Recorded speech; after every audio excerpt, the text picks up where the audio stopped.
Hi everyone.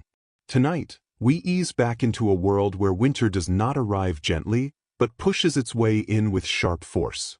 A world where the cold sinks into your bones the instant you step outside. You find yourself standing on the edge of a muddy medieval village. Daylight is already slipping away, even though it is only late afternoon, and you can feel the first rough breath of winter sliding across the fields. Your breath floats in the air like a thin, fading spirit. And it quickly becomes clear that you would not last long here if you arrived dressed like a modern traveler armed with nothing but a hoodie and good intentions.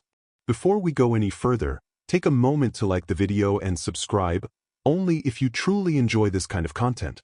And since it is my favorite little ritual, tell me where you are watching from and what time it is for you right now. Now dim the lights. You begin walking along the narrow path between cottages, your boots pressing into earth that is already cold and stiff. The village carries the scent of wood smoke and damp straw. Nearby, someone splits logs, the steady thud of an axe echoing between stone walls. Winter has not fully arrived yet, but everyone feels it closing in, the same way a farmer senses a storm before clouds appear. A well-established historical reality becomes obvious as you take in the scene. In Northern Europe during the Middle Ages, peasants spent the autumn months in a race against time. Preparing for winter was not optional. Failure meant serious danger, not mild discomfort. You can feel that reality pressing in now. Women lean over baskets, gathering the final carrots and turnips. A man guides two shaggy goats toward shelter, their hooves clicking across frozen grooves in the ground. Children haul bundles of brushwood nearly as large as themselves. You cannot ignore how early darkness settles in. For them, this was normal. Lamp oil was valuable. Candles were even rarer. True light was a luxury few could afford. You stop as a sharp gust of wind sweeps past, scattering dry leaves across the path. It feels like a signal. This is when the village mindset shifts fully into winter preparation.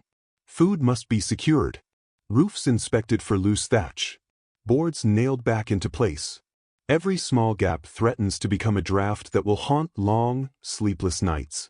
A small but telling detail catches your attention as you watch a woman pack moss between the beams of her cottage. Moss and mud often worked better as insulation than cloth, especially since fabric was needed to mend clothing. The damp, earthy smell of the moss lingers in the air. You wonder how many hidden layers sit inside these walls, quietly holding back the cold like an unseen partner. You turn toward the open fields. The soil is already stiffening, its surface deceptively smooth beneath the pale sky. A few narrow plots still hold stubborn cabbages clinging to life.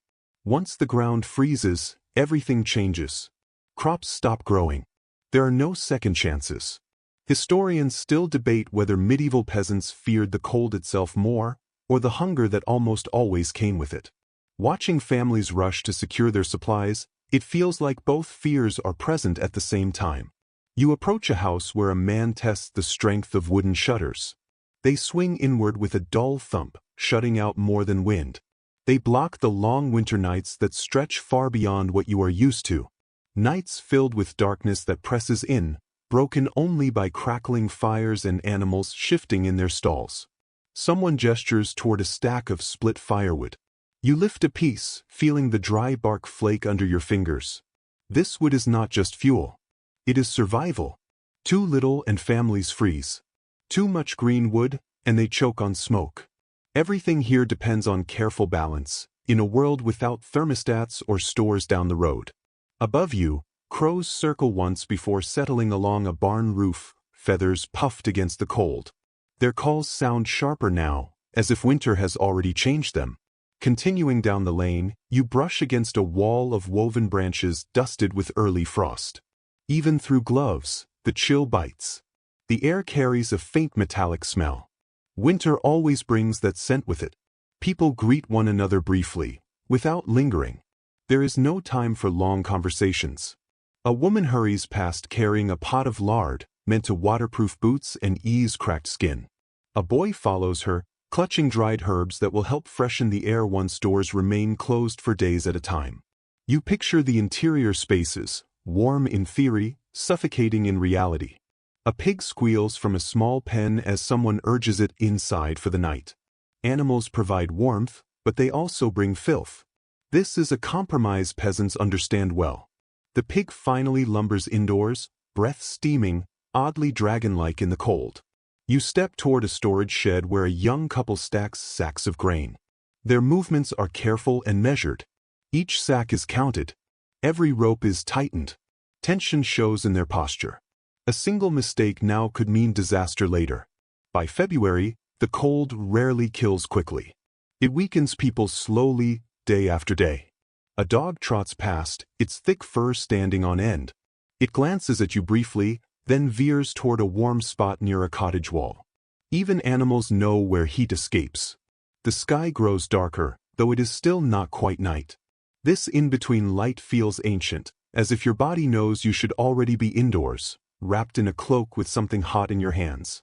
But you keep moving, feeling the cold settle deeper into your clothes. Smoke now rises from nearly every chimney, hanging low over the rooftops. The smell is both comforting and harsh. Medieval winters always smell like this. Smoke is unavoidable. People live within it. In one doorway, two villagers speak quietly. You catch only fragments, concern about a neighbor who has not yet brought in his wheat. Their faces shift between worry and quiet judgment. Winter makes people watch one another closely. One unprepared household can become desperate by January. As you near the edge of the village again, the air feels colder, heavier, almost solemn. Out here, winter dominates. Inside the village, people push back with fire, shared labor, and coarse woven blankets. You stop for a moment, taking it all in. The coming season forces everyone to plan ahead. Winter removes any illusion of comfort. A leaking roof or low grain stores cannot be ignored. You cannot bluff your way through months of freezing nights and short days. And perhaps that hard honesty is what held medieval communities together. You draw in a slow breath. The cold burns slightly, but behind you the village glows like a cluster of embers, holding back the dark. You are ready to step closer and see what else must be done before true winter finally arrives. You move toward the nearest cottage, letting your fingers trace the rough wattle wall. As you near the doorway, the timber feels cold and slightly damp, reminding you how much effort separates this building from a tolerable winter night. Every peasant in this village understands the reality you are about to witness firsthand. A medieval house does not automatically offer protection. It must be constantly managed and maintained to function. One well-known historical fact comes to mind as you look up at the sagging thatch roof. Most medieval peasants lived in simple timber-framed homes filled with wattle and daub, a blend of clay, straw, and dung. This mixture formed a surprisingly solid barrier, but only if it was repaired regularly to withstand severe winters. You sense those needed repairs in every visible crack. You ease the door open and step inside, allowing the dim interior to surround you. The air is motionless, carrying faint traces of old smoke and damp straw. The walls resemble a patchwork, built from whatever materials the family could gather. Over the past few days, someone has been pressing straw, moss, hair, and anything that might insulate into the gaps where wind slips through. As you brush your hand along a freshly sealed seam, a lesser-known detail comes to mind. Some households used mixtures of animal dung and chopped plant fibers as winter plaster, believing it stopped drafts better than cleaner substances. In practice, it often worked. You take a careful step forward, hearing the soft crunch of cold earth beneath your boots. The floor is mostly packed dirt, with scattered rushes in the center to reduce the bite of the cold. You crouch to inspect them. They are dry and pale, a clear sign they will soon need replacing. Even indoors, winter slowly rises from the ground like an unseen tide. To resist it, the household has layered dried bracken and straw beneath a thin covering of reeds. Near the far wall, a bench sits almost flush against the daub. As you walk closer, a thin draft brushes your ankles. You immediately see why the bench is positioned there. Furniture pressed against the coldest walls helps block or redirect airflow. This is not about comfort, but survival. Historians still debate whether medieval homes were truly as drafty as modern observers imagine, or if peasant families were simply accustomed to the cold. Most of us would object instantly. As you run your hand along the chilled inner wall, it becomes clear the truth likely lies between those views. The cold is real, but the layered daub, packed insulation, and low ceiling form a kind of enclosure. It is cold, yes, but still protective. You straighten and examine the heavy wooden beams above. They resemble broad ribs holding the structure together. Between them, the thatch bulges slightly. Someone has recently climbed onto the roof to tighten the ropes securing it, ensuring winter winds do not tear sections away. If the roof fails in January, repairs are dangerous. Climbing an icy roof can end a life faster than exposure ever could. Muffled voices sound outside. A man and a teenage boy enter carrying a bundle of reeds and branches. You move aside as they head toward a draft-prone corner. The father pushes reeds into narrow gaps while the boy spreads a mud and straw mixture along the edges. Their motions are practiced and steady. This is not unusual work for them, only a seasonal requirement. The boy glances at you briefly, as if checking whether you grasp the importance of the task. You do. Even a small opening can admit enough cold to matter. Winter lasts long. Winter shows no mercy. Winter punishes neglect. As you step farther into the room, your eyes adjust to the low light. Above the hearth, soot stains spread outward like a dark halo. Smoke has escaped through countless cracks over the years. You tap the wall near the hearth and feel warmth still held in the daub from earlier. Heat retention is one of its quiet strengths. Looking up, you notice bundles of herbs hanging from the beams. Some are for cooking, some for illness, and some because the family believes they ward off cold spirits. In this era, belief and practicality blend easily. Nothing is wasted, including faith. You continue around the single room, observing how nearly everything serves as insulation. Extra clothing hangs along the walls, not only to dry, but to block drafts. Animal hides line the sleeping area to trap warmth. Baskets are stacked deliberately to fill empty spaces where cold air might settle. When you reach the door again, you notice the heavy wooden latch wrapped in cloth to prevent freezing. The woman of the house enters carrying a bundle of sheep's wool. Without a word, she kneels and presses wisps of wool into a narrow gap along the floor. She works quickly, her fingers red and worn. Wool is valuable, but using a little now can prevent deep aches later. The scent of cooked barley lingers faintly. The family likely ate earlier not only for nourishment, but for warmth. Heat from boiling pots rises and remains long after the meal is finished. You still feel it in the hearthstones. A sudden gust rattles the shutters, sending a chill through the room. Everyone glances instinctively toward the sound, checking whether the wood holds. Winter trains people to listen to their homes as if they were alive. You listen as well. The house creaks and sighs, adjusting to the cold just as its occupants do. You step back outside to inspect the exterior. The thatch forms thick layers overhead, nearly a foot deep in places. A well-kept roof is both a point of pride and a matter of survival. Properly laid thatch repels water and insulates remarkably well, though it also attracts birds, insects, and sometimes rodents. Stones rest along the ridge to secure it against storms. As you circle the cottage, more preparations come into view. A pile of clay near the wall suggests ongoing daub repairs throughout autumn. Wooden boards lean nearby, ready to be placed if winds worsen. A stack of brushwood waits to serve as an emergency windbreak. Everything appears fragile, yet unexpectedly durable. Medieval houses endure the same way medieval people do, not through perfection, but through constant adaptation. You take a deep breath as the cold bites at your face. Behind you, the cottage stands firm in its patched and reinforced state. Inside, the family has done what they can. What remains depends on weather, chance, and the quiet endurance that defines peasant life. Winter is approaching quickly, and you now understand how much effort these simple shelters require just to stand a reasonable chance against the season ahead. You step back into the cottage, letting the door close with a soft thud. Your gaze immediately settles on the most vital feature of any medieval home in winter, the hearth. It stands at the center of the room like a resting creature. Dark for now, though the stones still retain a trace of warmth. You feel it against your legs before stepping too close. This small, smoky core is what sustains the entire household.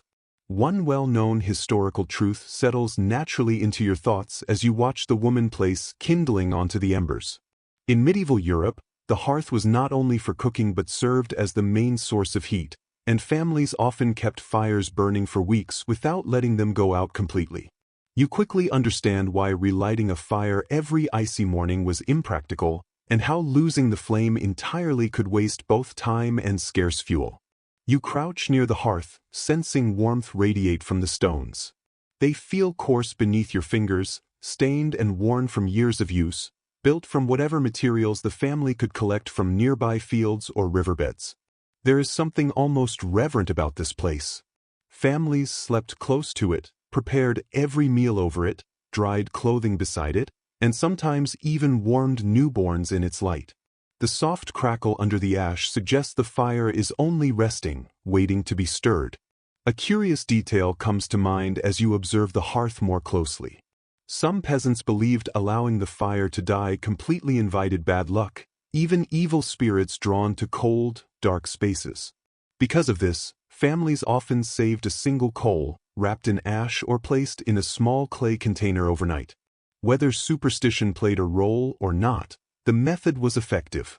A small ember could reignite morning kindling quickly, sparing both time and numb fingers. You watch the woman lift a small bundle of twigs and dried leaves. She leans in, blowing gently, and the ember brightens. A thin ribbon of smoke rises, searching for escape. The hearth rests on an open floor, without a chimney in the modern sense.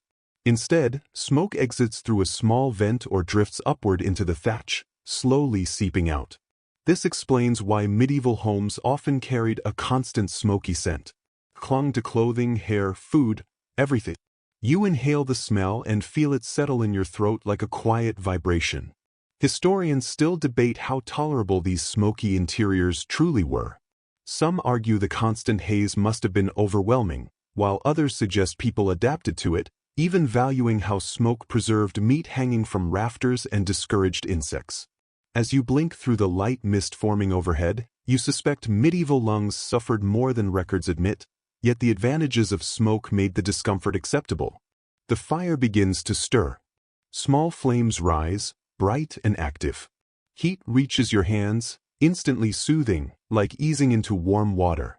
You extend your fingers toward it, aware that people of this time often organized tasks around the hearth simply to absorb warmth, mending clothes, sorting beans, brushing wool, calming a child. Everything feels easier beside the fire. The boy you noticed earlier enters carrying a small load of logs. He stacks them carefully next to the hearth. Wood is valuable, and the family uses it with care. Weak flames receive twigs and scraps first, then thin branches, and only later full logs once the fire proves strong enough. Burn too much wood and the winter ends in shivering. Burn too little and the cold wins anyway. This balance is something every household must master. You glance toward the roof. Dark stains from decades of soot mark the beams. Some thatched homes had open smoke holes. Others relied on smoke slowly escaping through gaps in walls. Gray ribbons drift upward, tinting the air. They curl around herbs tied to beams, dry hides hung overhead, and coat everything in a muted, dusty shadow. The woman places a small pot on the stones, letting it heat slowly. You can guess what's inside from the smell alone: onions, barley, perhaps a bit of fat saved from yesterday's stew. The gentle bubbling of broth feels like a lullaby here. A meal cooked over open flame offers both nourishment and warmth, two things inseparable in peasant life. The door opens again, and a young girl slips inside, brushing off the cold. Without speaking, she moves straight to the fire, her hands slightly shaking. She sits on a low stool and leans forward until the firelight softens her features. Warmth spreads across her face, coloring her cheeks pink. You sense how many winter evenings will pass in exactly this way. The father also settles near the hearth, holding a long-handled tool.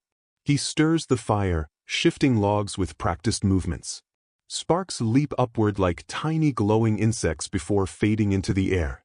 You watch them flicker and disappear.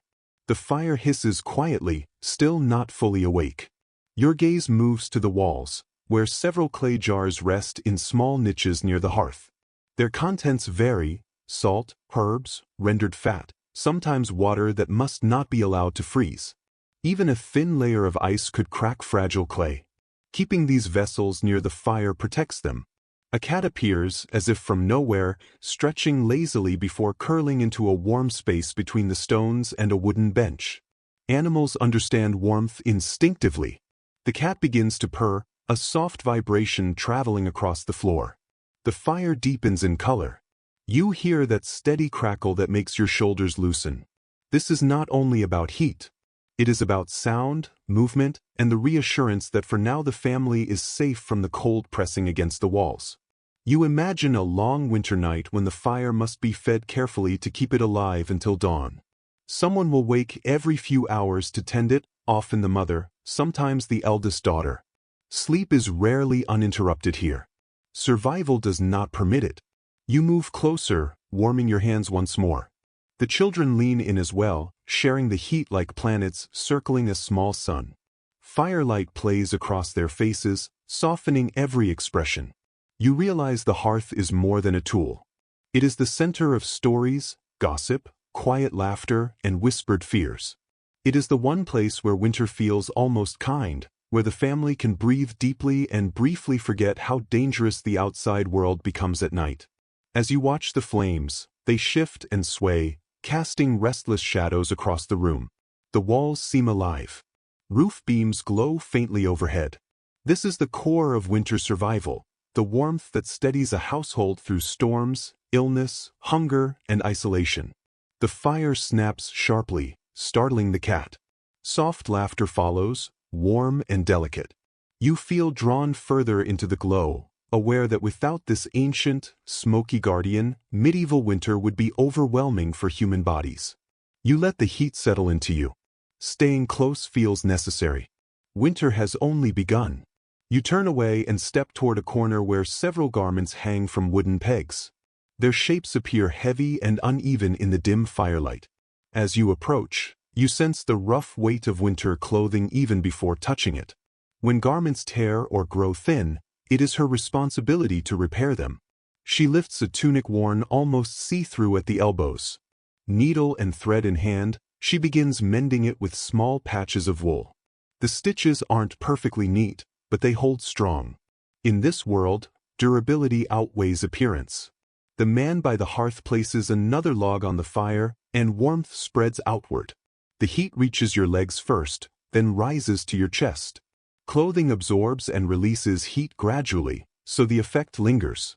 The air cools as you approach, and a faint earthy scent drifts up through the floorboards, a reminder that beneath the home lies something vital for surviving winter. The woman lifts a rough wooden trapdoor with both hands, and a rush of cold, soil-scented air fills the room. She gestures for you to follow, and you descend a few creaking steps into the storage cellar, the true heart of winter, silent and waiting. Your boots press into compacted dirt. The cellar is dim, illuminated only by a small tallow candle flickering in her hand. Shadows stretch across the walls, revealing shelves, baskets, sacks, and bundles arranged with quiet care. Historians agree that rural families relied heavily on underground or semi-buried storage spaces like this to protect food from frost, rodents, and rot. The cold here lingers, not harsh enough to freeze the supplies, but persistent enough to slow spoilage. You step further into the space. Straw rustles beneath your feet. Baskets of turnips and carrots sit near the floor, layered with dry sand to preserve them. You touch a turnip. It feels firm and cold, as though it has slept for weeks. These root vegetables are not luxuries. They are lifelines, dull but reliable, lasting until spring if treated carefully. On a shelf, shallow clay bowls hold apples nestled in straw. Some medieval households even wrapped apples in leaves or submerged them in cool water. It may seem strange now, but this practice extended their edibility well beyond harvest. You imagine the delight of biting into something sweet in late February when the world outside remains gray and frozen. In a darker corner, sacks hang from wooden pegs along the ceiling beams.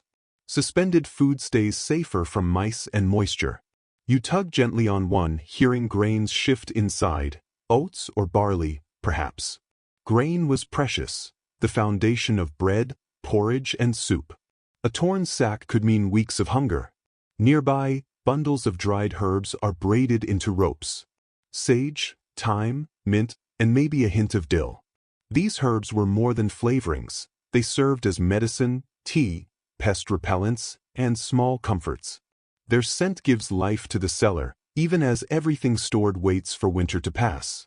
You kneel near a stack of clay jars sealed with wax. Lifting one, you feel its unexpected weight: preserved beans, dried peas. Wool cloaks, patched tunics, layered linen shirts, and heavy hose sway softly as you brush past, hinting at how people survived bitter nights. Medieval peasants depended on homespun wool for warmth. Even damp, it held heat, a crucial trait in freezing months. You lift a tunic, feeling the coarse fibers scratch through your clothing. Years of wear have left it stiff and dry, yet this rough texture is part of its purpose. Beneath the wool, a hidden linen layer protects the skin from constant irritation. Layering is key. No single garment fights winter alone. Each piece works with the next, forming a steady barrier against cold. The faint smell of lanolin and smoke reaches your nose, earthy, familiar, lived in. Clothing in this world carries the memory of daily tasks: hearth fires, outdoor chores, animals, cold mornings, and warm nights. Some villagers even stitch dried herbs or seeds into small cloth pouches sewn inside collars or sleeves, believing the scents warded off illness or masked sweat. Lavender or rosemary tucked near the neckline brought both fragrance and superstition to daily life. You pick up a pair of woolen hose. They feel dense and heavy, designed to trap warmth while absorbing moisture. Peasants wore multiple layers when traveling through snow or frost. The fabric resists your stretch like a stubborn muscle, strong, built to endure hard labor. Deeper in the room, a wooden chest stands open beside a straw mattress. Inside are winter accessories: rough-spun wool mittens, a narrow hood lined with scraps of soft fur, a thick scarf braided from old cloth, its colors muted. Touching them, you sense the lives woven into each piece. Scholars debate how common fur garments were. Some say they were rare, reserved for wealthier households. Others believe small pieces of rabbit or squirrel fur were used to reinforce collars and cuffs. A hood lined with worn rabbit fur shows why the discussion continues. Simple, patched, clearly repaired multiple times, a small treasure, not extravagance. A mound of blankets sits on the bed. One is heavy, layers of coarse wool stitched loosely together. Wrapping it around your shoulders, warmth blooms instantly along your arms and spine. This is comfort without softness, a pressing, anchoring heat. Beneath it lies a thinner linen blanket. Linen doesn't insulate as well but feels gentler on the skin. Together, they form a perfect combination: linen for comfort, wool for warmth. Layering extends beyond bedding. Clothing, blankets, and even floor coverings all follow the same principle. You sit on the straw mattress, sinking slightly as the straw shifts with a soft crackle. People slept fully dressed during winter, sometimes even wearing cloaks to bed. You imagine lying here with layers: linen shirt, wool tunic, outer coat, hose, leg wrappings, mittens, and perhaps a cap over your ears. Cold air slips in around every gap, but clothing becomes armor. Nearby, a woman kneels by a basket of fleece, spinning wool fibers into thread with slow, steady movements. You believe she could manage this task without even looking. The soft, rhythmic tap of the spindle against her palm fills the room with a calm, almost sleepy rhythm. The family relies on her expertise. The more layers you wear, the longer the warmth lingers. You feel the difference immediately as you pull the wool blanket tighter around your shoulders. Your eyes drift to the wooden pegs where garments hang. Some appear old enough to have belonged to long-past grandparents. Clothing was costly to produce, so families used every item until it could barely hold together. A single tunic might have endured decades, patched and repaired through seasons of heavy use. You walk to the small window, its shutters tightly closed against the cold. A rolled cloth is pressed along the bottom edge to stop drafts, patched with small squares of dyed linen that brighten the otherwise dim room. Every scrap of fabric had a purpose. Nothing was wasted. In one corner, a pair of tall boots waits for the next outing. The leather is stiff and cracked from cold, lined with wool padding. Touching the inside, you sense lingering warmth. Boots like these are crucial for navigating snowy fields or muddy paths. Without them, frostbite comes quickly. A girl enters, carrying a basket of freshly washed linen shirts. She sets them near the hearth to dry. Laundry in winter is rare. Wet clothes rarely dry in the cold. These shirts were likely washed during a brief warm spell. Lifting one, you catch the faint scent of wood smoke clinging to its fibers. You sit again, letting the weight of your borrowed wool cloak settle across your shoulders. The fire flickers, casting gentle orange light across the room. Here, clothing is more than material. It is shelter, armor, a constant companion. The warmth from the hearth softens the cold that seeps through the walls. You understand why medieval winter clothing feels heavy and rough by modern standards. It is built for survival, not style. One last glance at the shelves of garments reminds you of winter's past. Adjusting your layers, you prepare for the next step of your journey through the icy season. You leave the warmth of layered clothing behind and move toward a low doorway at the back of the cottage. Containers of rendered animal fat or salted fish sit nearby. The woman taps one gently, smiling with a quiet pride. Each jar represents hours of work from summer and autumn, essential preparation for the harsh months ahead. Some scholars debate how widespread certain preservation methods were, especially among poorer households. For example, smoking meat may have been regional rather than universal. Yet as you glance at the small rack of smoked strips hanging overhead, you see that methods varied with each family. What mattered was endurance, not uniformity. A low wooden barrel draws your attention. Lifting the lid, the tang of fermented cabbage and brine hits you, medieval sauerkraut. Though simple, it provides vital nutrients when fresh greens are scarce. You close the lid, respecting its sour strength. Nearby, a basket covered with cloth reveals shriveled onions. Stored in cool spaces, they maintain flavor and brighten winter meals. Another basket contains dried mushrooms collected before the frost, their earthy scent rising faintly as you brush them with your fingertips. The cellar walls glisten with cold moisture. Running your hand along them, you feel the thick earth's natural insulation. The chill here is controlled, protective rather than hostile.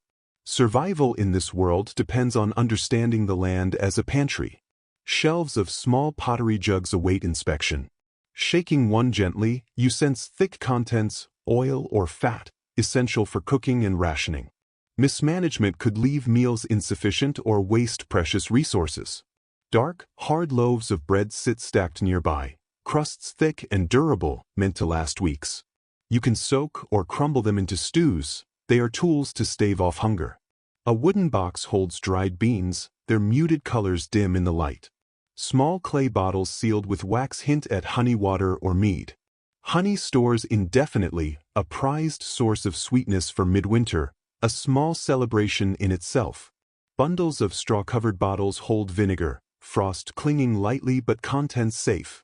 Used for pickling, tenderizing meat, cleaning, and even soothing throats, vinegar proves a humble hero of the medieval pantry.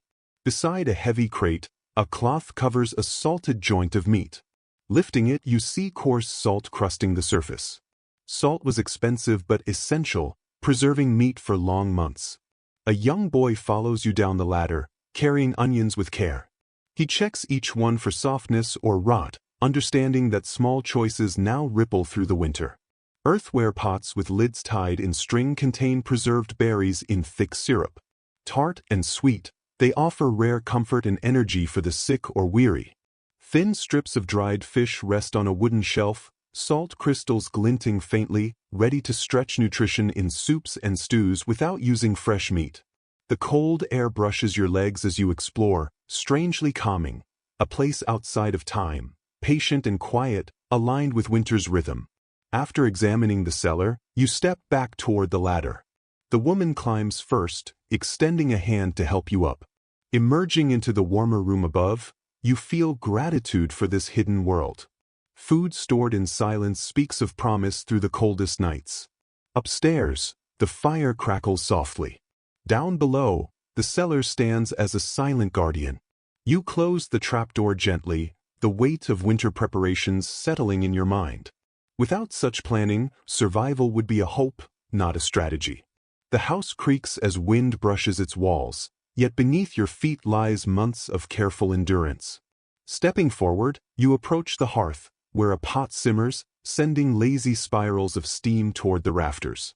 Its aroma is simple yet comforting: grains, onions, perhaps a scrap of salted meat, a reminder of warmth and sustenance. You settle onto a low stool, feeling the fire's warmth wrap around your legs. In this quiet moment, you sense the rhythm of winter meals in the Middle Ages: humble, repetitive, nourishing in the most practical sense. Historical records make it clear that for most peasant families, winter food was not about enjoyment. It was about sustaining strength when the cold threatened to drain it away. The woman of the house lifts the lid of the pot. A thick, slowly moving porridge bubbles inside, barley or oats, perhaps, stirred until the grains form a creamy base. She scoops a small amount into a bowl with a wooden ladle. The steam brushes your face, carrying a warmth that sinks into your chest. A pinch of dried herbs, likely thyme or sage, saved from the summer garden, joins the porridge. Even small touches like this turn monotony into comfort. You take a spoonful. The flavor is mild, almost shy. It spreads heat through you, not exciting the senses, but loosening your shoulders, reassuring you that your stomach will not be empty tonight. The grainy texture, faint earthiness, and distant echo of sunlight captured months ago fill each bite. Looking around, you see children dipping wooden spoons into their bowls, eating with a practiced rhythm, familiar with this meal. A crust of yesterday's bread sits nearby, waiting to be softened in the porridge. Dark, dense, and tough, the bread becomes easier to chew once warmed, stale food transformed into something new. Observing the pot, a lesser-known practice comes to mind. Some medieval households added a heated stone to stews to keep them warm longer without using extra fuel. You imagine the hiss and bubbles as hot stone meets broth. Whether this family uses the trick or not, it shows how creativity often grew from necessity. The father settles beside you, eating slowly and with care. Each mouthful is measured, not from savoring, but because the family must stretch their portions. Winter is long, and the line between prudence and scarcity is thin. Scholars debate how varied the peasant winter diet really was. Some describe it as rigid and monotonous, while others argue that even poor families found ways to vary flavors. Looking around, you see evidence for both. Ingredients are few, but imagination is strong. A handful of herbs, a pinch of dried berries, a bit of fat, or a spoonful of honey on rare days to lift spirits. A soft clatter draws your attention to a small table where a jug of thin ale sits uncorked. Weak ale, safer than untreated water in freezing winters, carries just enough fermentation to prevent illness. You sip. It is sour, a little yeasty, but refreshing, washing down the porridge and warming your throat. Next to you, a girl's porridge contains tiny pieces of dried apple, softened as they cook, a small reward for her earlier chores. Watching her, you hear the quiet excitement in her barely contained giggle. On a low shelf, a clay pot with a wax seal holds thick, pale animal fat. The woman adds a small spoonful to the porridge, melting it in to boost calories and warmth without overwhelming flavor. Nearby, slabs of cheese wrapped in cloth sit firm and sharp from aging. The father slices thin pieces that melt slowly on the tongue, adding a small celebration to the otherwise mild meal. Outside, wind rattles the shutters, harsh and cold. Inside, the fire glows and bowls clink softly. This contrast defines winter living: cold and barren outside, patient warmth within. You curl your fingers around your bowl, feeling it in your hands. On another table, dried peas soak in water for tomorrow's stew. Beans and peas carry families through winter when meat is scarce, their quiet resilience reflecting the people who rely on them. A small jar of honey rests nearby, reserved for illness, exhaustion, or rare comfort. The woman touches it but sets it aside. The family remains cautious. Winter has only begun. A boy gnaws on a piece of salted fish, tough and briny. He chews patiently, dipping it into his porridge to soften it. Fish like this is dependable, if not delightful, a steady companion through winter. The father offers a piece of dried pear. Its leathery surface yields a slow, sweet flavor, a reminder of autumn. Treats like this are rare but meaningful, awakening memories of warmth and sunlight. Nearby, a small pot of medicinal broth simmers. Made from bones boiled for hours, thin but nourishing, it carries hints of marrow and herbs and is reserved for the youngest or sick. Waste is unknown here. The fire crackles, sending warmth across your face. You take another spoonful of porridge, feeling it radiate through your chest. The meal is slow and steady, the culinary equivalent of a deep breath. Leaning back, the sounds of spoons, fire, and soft conversation wash over you. This is winter sustenance at its most honest, not rich, not exciting, but reliable, a quiet promise each evening that as long as the pots simmer and grains endure, the family will survive the cold. Meals like this mark the rhythm of winter, grounding the household in simple comfort and steady determination. You finish your bowl, wiping the last traces with bread, ready for the next phase of the long, cold season. At the rear door, muffled hooves and animal breaths filter in. When the father lifts the wooden latch, a gust of cold air enters, followed by a warm, earthy scent that feels welcoming after the winter bite. You step into the adjoining byre, a space shared with livestock during the coldest months. Medieval experts agree, bringing animals indoors provided food, labor, and steady warmth, raising the temperature of the home by several degrees. Your boots sink slightly into the straw-covered floor. The ground here is softer, warmer, and carries the earthy aroma of cattle pressed together. A cow turns its large, gentle head toward you, exhaling a warm cloud that brushes your cheek. Its breath is thick, steaming, and oddly soothing in the dim light. The cow blinks slowly, half asleep, then shifts its weight with a soft grunt that resonates like a slow, sleepy drum. You move further into the barn. The air is heavy with warmth, moisture, and the unmistakable scent of animals that have been indoors for weeks. It's not unpleasant. It feels lived in, like a wool blanket holding memories of the season. Overhead, a row of hens huddles together on a beam, feathers puffed into round, sleepy shapes. One clucks lazily at you, then tucks her head back under her wing. Observing them, a detail of rural life comes to mind. In some villages, smaller livestock like goats or sheep were brought into the same rooms where families slept, separated only by a low barrier or a simple row of baskets. Their body heat was too valuable to waste. To modern ears, it sounds primitive, yet it worked remarkably well to warm a small space during freezing nights. You pause beside a pig lying on a bed of straw, snoring so contentedly that the boards beneath your feet vibrate. Its thick hide radiates warmth, and its breath smells faintly of grain mash. You kneel, touching the straw. It's genuinely heated by the animal's presence. It's easy to see why families kept pigs close until slaughter season. They were living heaters, snuffling and grumbling through long nights. A goat tugs at your cloak, curious if you carry food. You run your fingers along its coarse fur, feeling the strength beneath. The goat shakes its head, small bells on its neck jingling softly, a festive sound in this quiet space. Historians debate how often livestock shared living spaces. Some argue it was mostly in harsher climates. Others say even in milder regions, families brought the most vulnerable animals indoors for protection. Standing here among warm bodies and gentle sounds, it's easy to understand why the practice endured. Winter is merciless, and losing an animal could mean losing milk, wool, meat, or future offspring. The father checks on the cow, running his hand along its flank. The cow leans into the touch with a low rumble. He inspects the straw, pats it, adds fresh layers, and ensures the bedding stays dry. Moisture brings cold, and cold invites illness. Minor sickness in winter can escalate quickly. He lifts a bucket of water and sets it before the cows. The surface steams softly in the warm air. You notice an iron hook hanging from a beam with a bundle of dried herbs. Their scent drifts above the pen. Some families believed these herbs protected livestock from sickness during damp, cold months. Whether effective or not, the habit is a sign of hope passed across generations.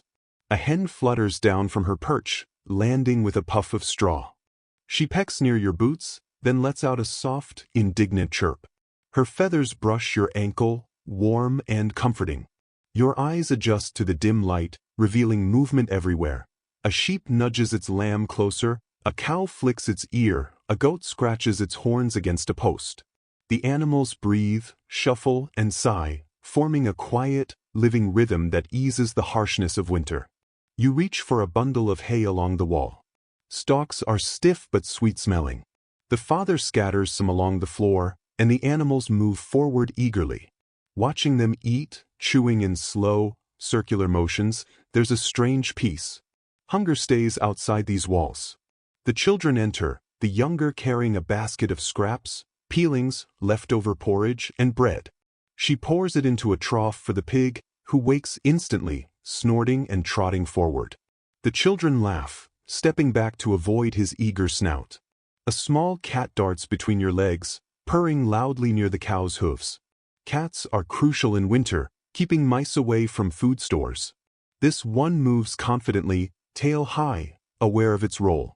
Above, roof beams drip where warmth meets cold. Droplets form tiny frozen pearls before melting into straw. The mix of heat and cold shapes every corner of the barn. You place your hand on the cow again. Its warmth is steady, reliable. You imagine sleeping nearby, the animals softening winter's grip like living embers.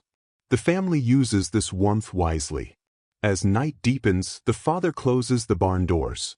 You stand in the doorway, letting the mingled heat settle into your clothes.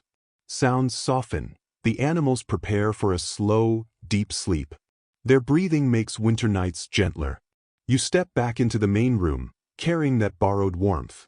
Behind you, the barn settles into quiet companionship.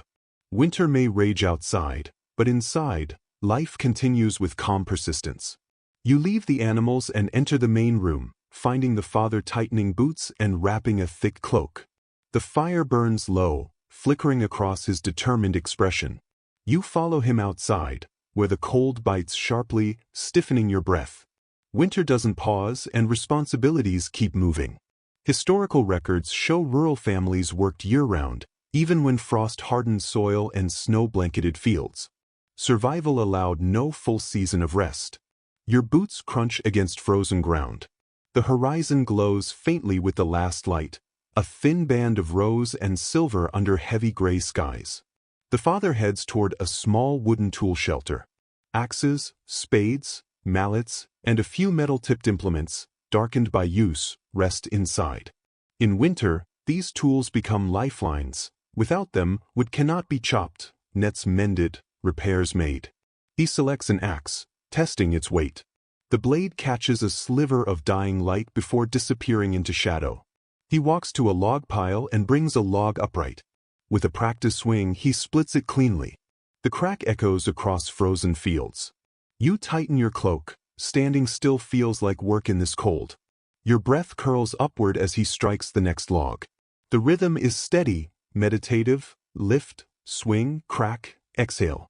The scent of fresh-cut wood warms the air, sweet against the cold. A quiet moment from rural life catches your attention as you watch him at work. Some communities believed that chopping wood at dusk brought luck, thinking the night would absorb any ill spirits attracted by the sound. Whether or not anyone truly feared such spirits, working late into fading light was common. Winter offered only short days, so every spare moment counted. Next, the mother steps outside carrying a basket of worn garments. Repairs didn't stop for winter, and poor light was no excuse. She inspects the cloth in the remaining daylight, her fingers tracing thin spots and frayed seams. With a quiet sigh, she returns indoors to prepare needles and thread, ready to mend by firelight later. You wander farther into the yard, where a wooden fence surrounds a patch of frozen earth. Once a thriving garden, it now lies silent under a thin frost. Old cabbage stalks lean crookedly, their leaves shriveled but still edible for the animals. The boy appears, collecting whatever scraps he can salvage.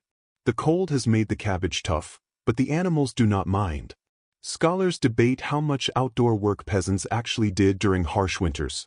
Some say activity slowed, while others argue families worked in short bursts throughout the day. Observing the father chop wood, the mother handle garments, and the boy gather scraps, The reality seems somewhere in between. Idleness was unaffordable, yet winter limited what the body could endure. You move toward the barn, where the older girl stands with a small wooden rake, gathering straw into a corner. Clean bedding keeps animals healthier, and healthier animals provide milk, wool, and meat. Later, she works faster, her breath forming tiny clouds. Inside the dim barn, you notice tools waiting for winter maintenance. A wooden rake missing teeth, a scythe with a dull blade, a pitchfork with a broken tine. Winter was the season to repair everything. When fields were frozen and daylight short, families mended tools to ensure they would be ready when needed most. A small cart leans against the barn wall, its wheels stiff with frost. The father will disassemble it, tighten joints, and apply grease made from animal fat. Without this, the cart would seize when required. You almost hear its future creak as he works through each piece. Along the fence, you spot rabbit snares partially buried in snow. Even in winter, the father checks them regularly. You crouch to examine one. A simple loop of twine and a bent branch, rustic but effective. These snares supplement the diet, offering occasional fresh meat when stored food grows monotonous. Your fingers tingle despite thick gloves as the wind shifts, carrying a low moan through the village. In the distance, someone chops wood, another carries water from a frozen well, and a child gathers kindling. The entire village forms a quiet orchestra of winter labor. The mother calls the younger children to collect small sticks near the hedge. These will serve as fire starters. They run eagerly, turning work into a game, their laughter adding warmth to the cold day. The father pauses, stretching and wiping his brow. He examines the dwindling wood pile, mentally calculating the logs burned last week, the storms forecasted, and the number of trees safely available. Winter demanded careful planning, and his thoughts reflect that invisible arithmetic. At the yard's edge, skeletal trees reach against the fading sky. Some will be cut soon, others preserved for future seasons. Winter required constant negotiation with nature, a tacit agreement of sorts. The boy returns from the garden, half-full basket in hand. His mother nods approvingly, inspecting each shriveled stalk, setting aside even the least appealing scraps for animals. Nothing went to waste. The older girl joins the father, stacking split logs neatly near the house. They work in silent coordination, forming a tight, stable wall that will dry slowly. A gust of wind sends snowflakes swirling across the sky, beautiful but burdensome. They hide tools, cover paths, and slow chores. The father studies the falling snow, then resumes chopping before the accumulation thickens. As evening approaches, lanterns glow in neighboring cottages. Muffled voices, scraping shovels, and thumping logs echo through the village. Work continues steadily, like a measured heartbeat. You follow the family indoors. The mother ushers the children inside, warming their cold hands. The father secures tools under the shelter, snowflakes clinging to his cloak as he returns. Inside, the warmth is immediate. Winter outside demands constant effort, but here, the air softens. You sit by the hearth, hearing the echo of work fade. The quiet feels earned.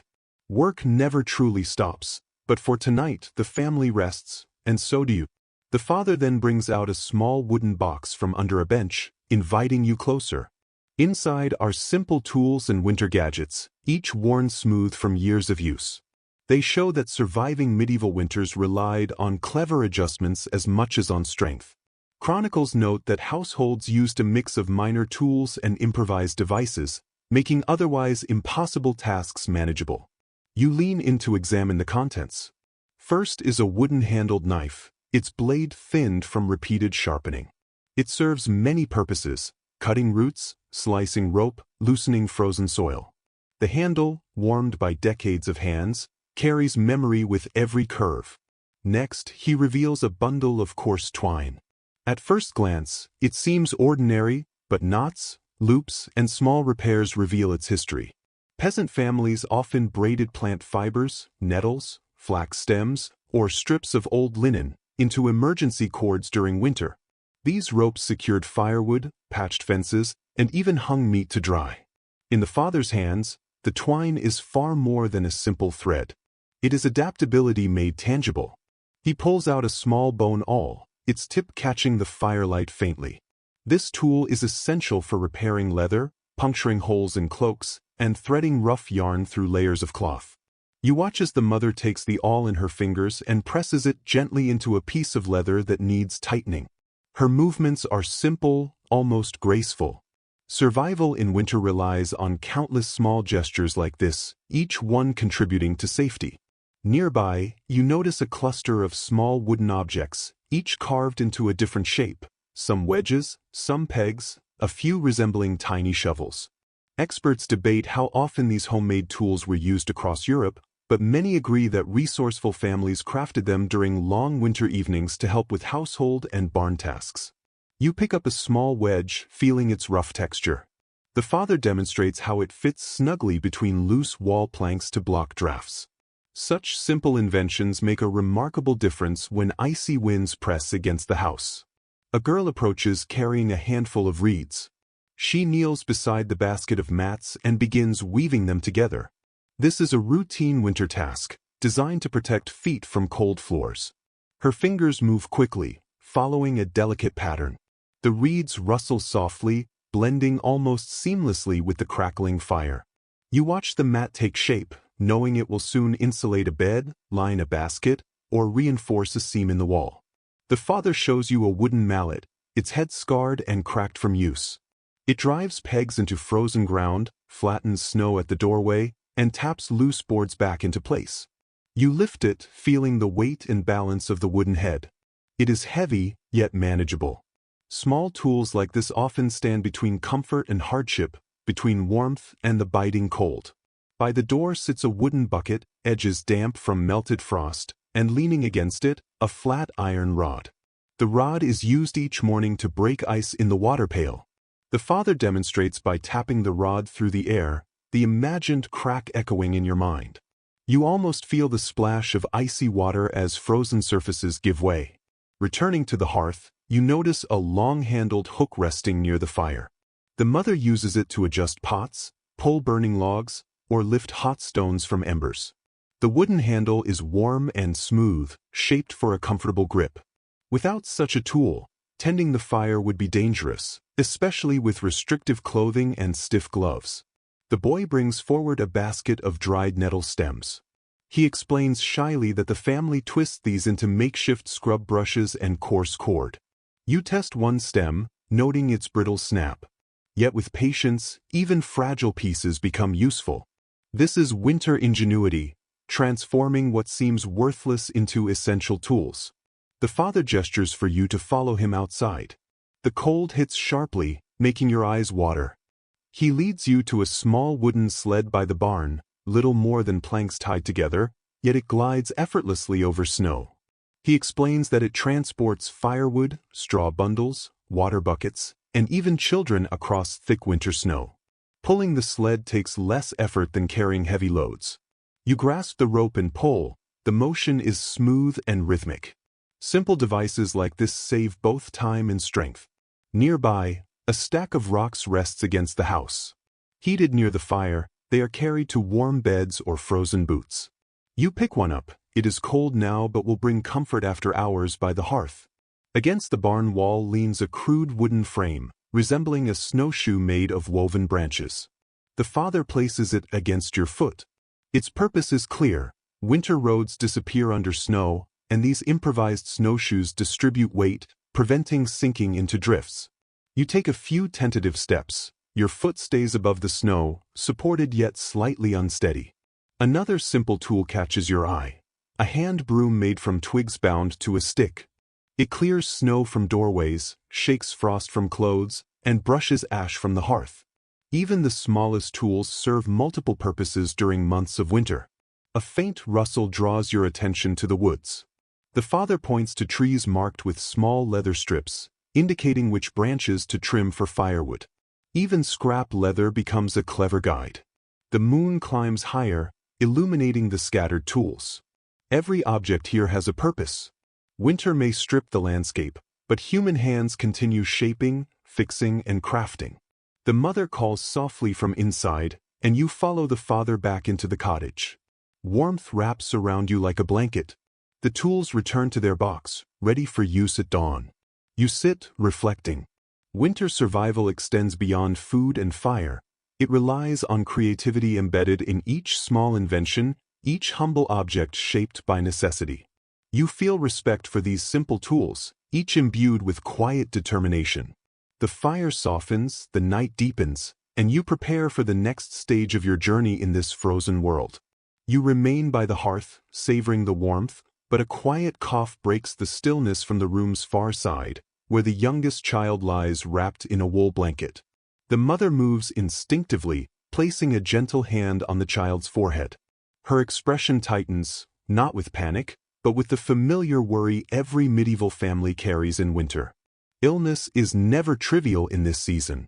Parish records and household notes confirm that winter was the deadliest time, as cold air, cramped spaces, and thin diets weaken bodies. You kneel beside the child, noticing tired, glazed eyes. Though the cottage feels warm to you, for someone already weak, even this warmth is fragile. The fire offers heat, but the smoke irritates lungs already struggling. You sense the delicate balance the family must maintain. Enough heat to survive, yet not enough smoke to worsen illness. The mother fetches a small clay jar from the shelf. She opens a jar, revealing a blend of honey and mashed herbs, a practiced remedy. Honey soothes the throat, while herbs like thyme or hyssop provide small relief. She offers a spoonful to the child, who swallows slowly. You notice the tension in the mother's shoulders ease as the coughing subsides. A quiet detail of rural life becomes clear as she prepares another jar. Many families combined animal fat with crushed garlic to make a salve, rubbed onto chests and backs. Its strong scent lingered for days, yet parents trusted it eased breathing and lowered fevers. Now, the mother applies a similar salve along the child's ribs, moving in gentle circles while humming a steady, ancient melody. The father steps outside briefly, returning with a handful of snow. He places it in a bowl so the mother can wet a cloth and pat the child's forehead. This rhythm of warmth and coolness is a carefully practiced art. They lack modern medical certainty, but they rely on instinct, repetition, and inherited traditions. Not all scholars agree on the effectiveness of these remedies. Some see them as mostly comforting, while others argue that certain herbs genuinely relieved symptoms or prevented complications. Watching the mother work with attentive hands, it becomes clear that comfort itself is a form of healing, and often, that is enough. The fire crackles, sending thin streams of smoke upward. You notice the haze gathering in the corners. Medieval cottages often lack chimneys, letting smoke drift slowly through thatch or small openings. On healthy days, the family barely notices it. When illness strikes, however, the smoke becomes a challenge. The father opens a wooden shutter slightly, letting in a thin rush of freezing air. The draft swirls through the room, cooling it quickly. The mother frowns, torn between reducing smoke and keeping the warmth. Every decision in winter requires compromise. The older girl brings a bundle of dried mint leaves tied with thread. She drops them into a small pot of water and places it near the hearth. As the water warms, fragrant steam rises, slightly clearing the throat. Breathing it in feels like a gentle kindness settling in the lungs. The boy approaches with a small wooden cup of weak ale. Children drank diluted ale because water could be unsafe, especially when wells froze or became contaminated. He hands it to the mother, who gives the child a sip to moisten the throat. Gratitude flashes across her tired face. The father quietly adjusts cloth around the shutter to control the draft. He places a heavy wool cloak at the foot of the bed to trap heat across the child's legs. Winter illness requires layers, both physical and emotional. Across the room, a small bundle of dried flowers hangs from the rafters, tied with colored thread, a protective charm. Some families believed such plants could prevent worsening illness or ward off lingering fever spirits. Whether or not anyone still believes in spirits, the charm offers hope. Symbols can be as powerful as remedies. The mother explains that the child was exposed to icy air earlier, perhaps while carrying water or tending animals. She does not scold. Winter forces everyone outside, even when danger lurks. She smooths the child's hair, brushing damp strands from their forehead. Checking hands and feet, she finds them cold. She rubs them briskly with a cloth warmed near the hearth, a common method to restore circulation and prevent chills from worsening. Her touch is firm yet tender. The older girl sits beside her sibling, humming a lullaby that mixes with the crackling fire. The melody softens the room, creating a cocoon of warmth. Outside, a distant dog barks, and wind shivers through the thatched roof. Inside, the family forms a protective circle. Illness is met not with panic, but with patient, repeated actions passed down through generations. You glance at the bowl of herbs. Some are common and easily stored, others are rarer, collected from forest edges or purchased when possible. The family uses what is available, and that must be enough. A pot of thin bone broth warms near the fire. The mother ladles a small portion into a wooden cup, cooling it with a few drops of snow melt before offering it to the child.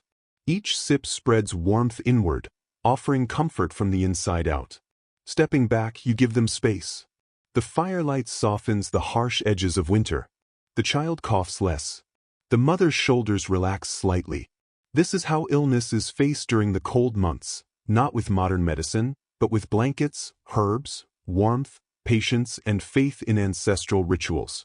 Winter tests the body, but it also reveals the tenderness embedded in daily survival. As the child drifts into light sleep, the family settles around them. The mother tucks the blanket tighter. The father tends the fire. Siblings curl nearby, forming a circle of warmth. Inside the cottage, care itself becomes a kind of fire. The father retrieves his cloak again, this time preparing for another winter ritual. He gestures gently for you to follow. The air inside is thick with the quiet rhythms of illness, work, and worry. Beyond the walls, another source of comfort waits. Surviving the cold was never only physical. Faith provided its own warmth. Historical accounts show that visits to the village church offered emotional support, unity, and a place to voice fears when winter pressed heavily. Outside, the cold bites your cheeks. Snow crunches beneath your boots as you follow the narrow path through frozen hedges. The village is hushed, wrapped in evening quiet. Smoke curls from chimneys in thin ribbons. Windows glow faintly, muffled voices drift through the air. Ahead, the village church rises modestly. Its stones are uneven, its wooden door weathered, yet it feels grounded, helping people breathe easier. Soft chanting filters through the cracks in the door, blending with the wind in a sound both eerie and comforting. You enter carefully. The door creaks, and a gust of cold follows. Inside, dim beeswax candles flicker along the altar, casting golden light across rough pews and stone walls. The scent of melted wax mixes with faint incense. The quiet feels deeper than outside, shaped by centuries of whispered prayers. A small group of villagers kneels near the front, cloaks still dusted with snow. They murmur together, somewhere between speaking and singing. Their voices drift through the air like soft wool threads. You notice tension easing from their shoulders as they pray, as if the warmth isn't from the fire, but from shared faith. A small, lesser-known detail catches your eye at the back of the church. From a wooden beam hangs a cluster of dried rush crosses, woven during last spring's festival. Each family brings one home annually, placing it above doors or hearths to protect through winter. Traces of last year's charms still linger, tucked behind beams or resting on window ledges. You touch one gently. Its surface is rough, yet its presence is undeniably comforting. The priest steps forward from a shadowed corner. Older, with a gray-streaked beard and a thick, patched cloak like everyone else, he radiates warmth despite the chill. He greets each villager quietly, offering a hand on a shoulder or a whispered blessing. In a world where doctors are rare and winters harsh, this simple reassurance carries deep meaning. You take a seat near the back, watching candlelight flicker across the stones. The father of the household kneels beside you. His breath forms soft clouds in the cold air. Hands folded, eyes closed, he whispers a prayer you can't fully hear, but its weight and sincerity are palpable. He prays for his family, for the sick child, for good weather, for survival through another harsh season. Medieval historians debate the role of faith in winter life.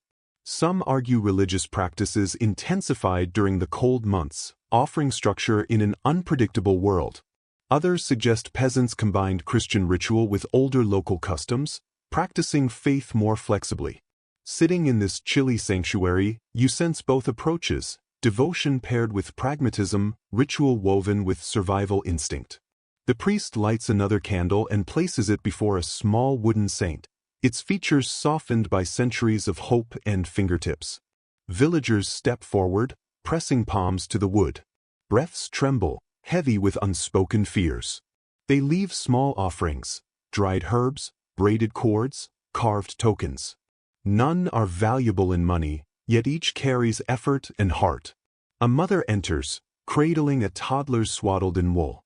She whispers to the priest, who traces a blessing on the child's forehead. The toddler's hand curls trustingly around the mother's cloak, eyes heavy with sleep. The warmth of the moment softens the cold stone edges. Later, the older girl from your group arrives, having stayed behind with her sibling. She carries a small pouch of dried lavender, placing it at the foot of a candlestick. Lavender symbolizes calm, purity, hope. Perhaps she offers it for a sick sibling, perhaps for herself, perhaps for the season ahead. The mood shifts as more villagers arrive. Some come alone, shoulders stooped from long days. Others enter with families, bundled together like migrating flocks. The priest begins a simple chant. The congregation responds in steady, low voices. The sound spreads in gentle waves, warming the room from within. Your gaze drifts upward to the rafters. Snow clings between beams where the roof leaks tiny flakes. Outside, the wind moans through gaps, yet the sound is softened by human voices. A young boy lights a candle near the entrance.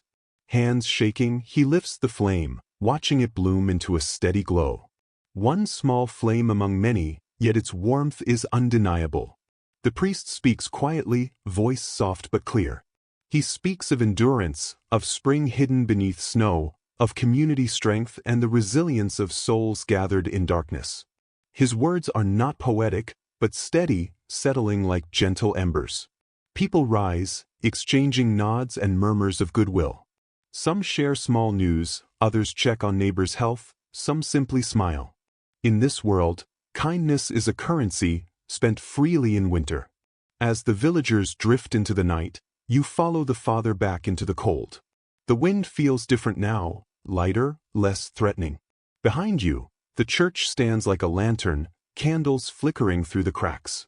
Inside, the last echoes of chanting fade, leaving warmth born not from fire, but hope shared heart to heart. You walk home with the family, the steady glow accompanying you along the snowy path. By the time you reach the doorway, faint voices emerge from within, not tense or urgent, but layered and familiar, neighbors visiting on a winter evening. Pushing open the door, a wave of heat wraps around you, carrying scents of wood smoke and simmering broth.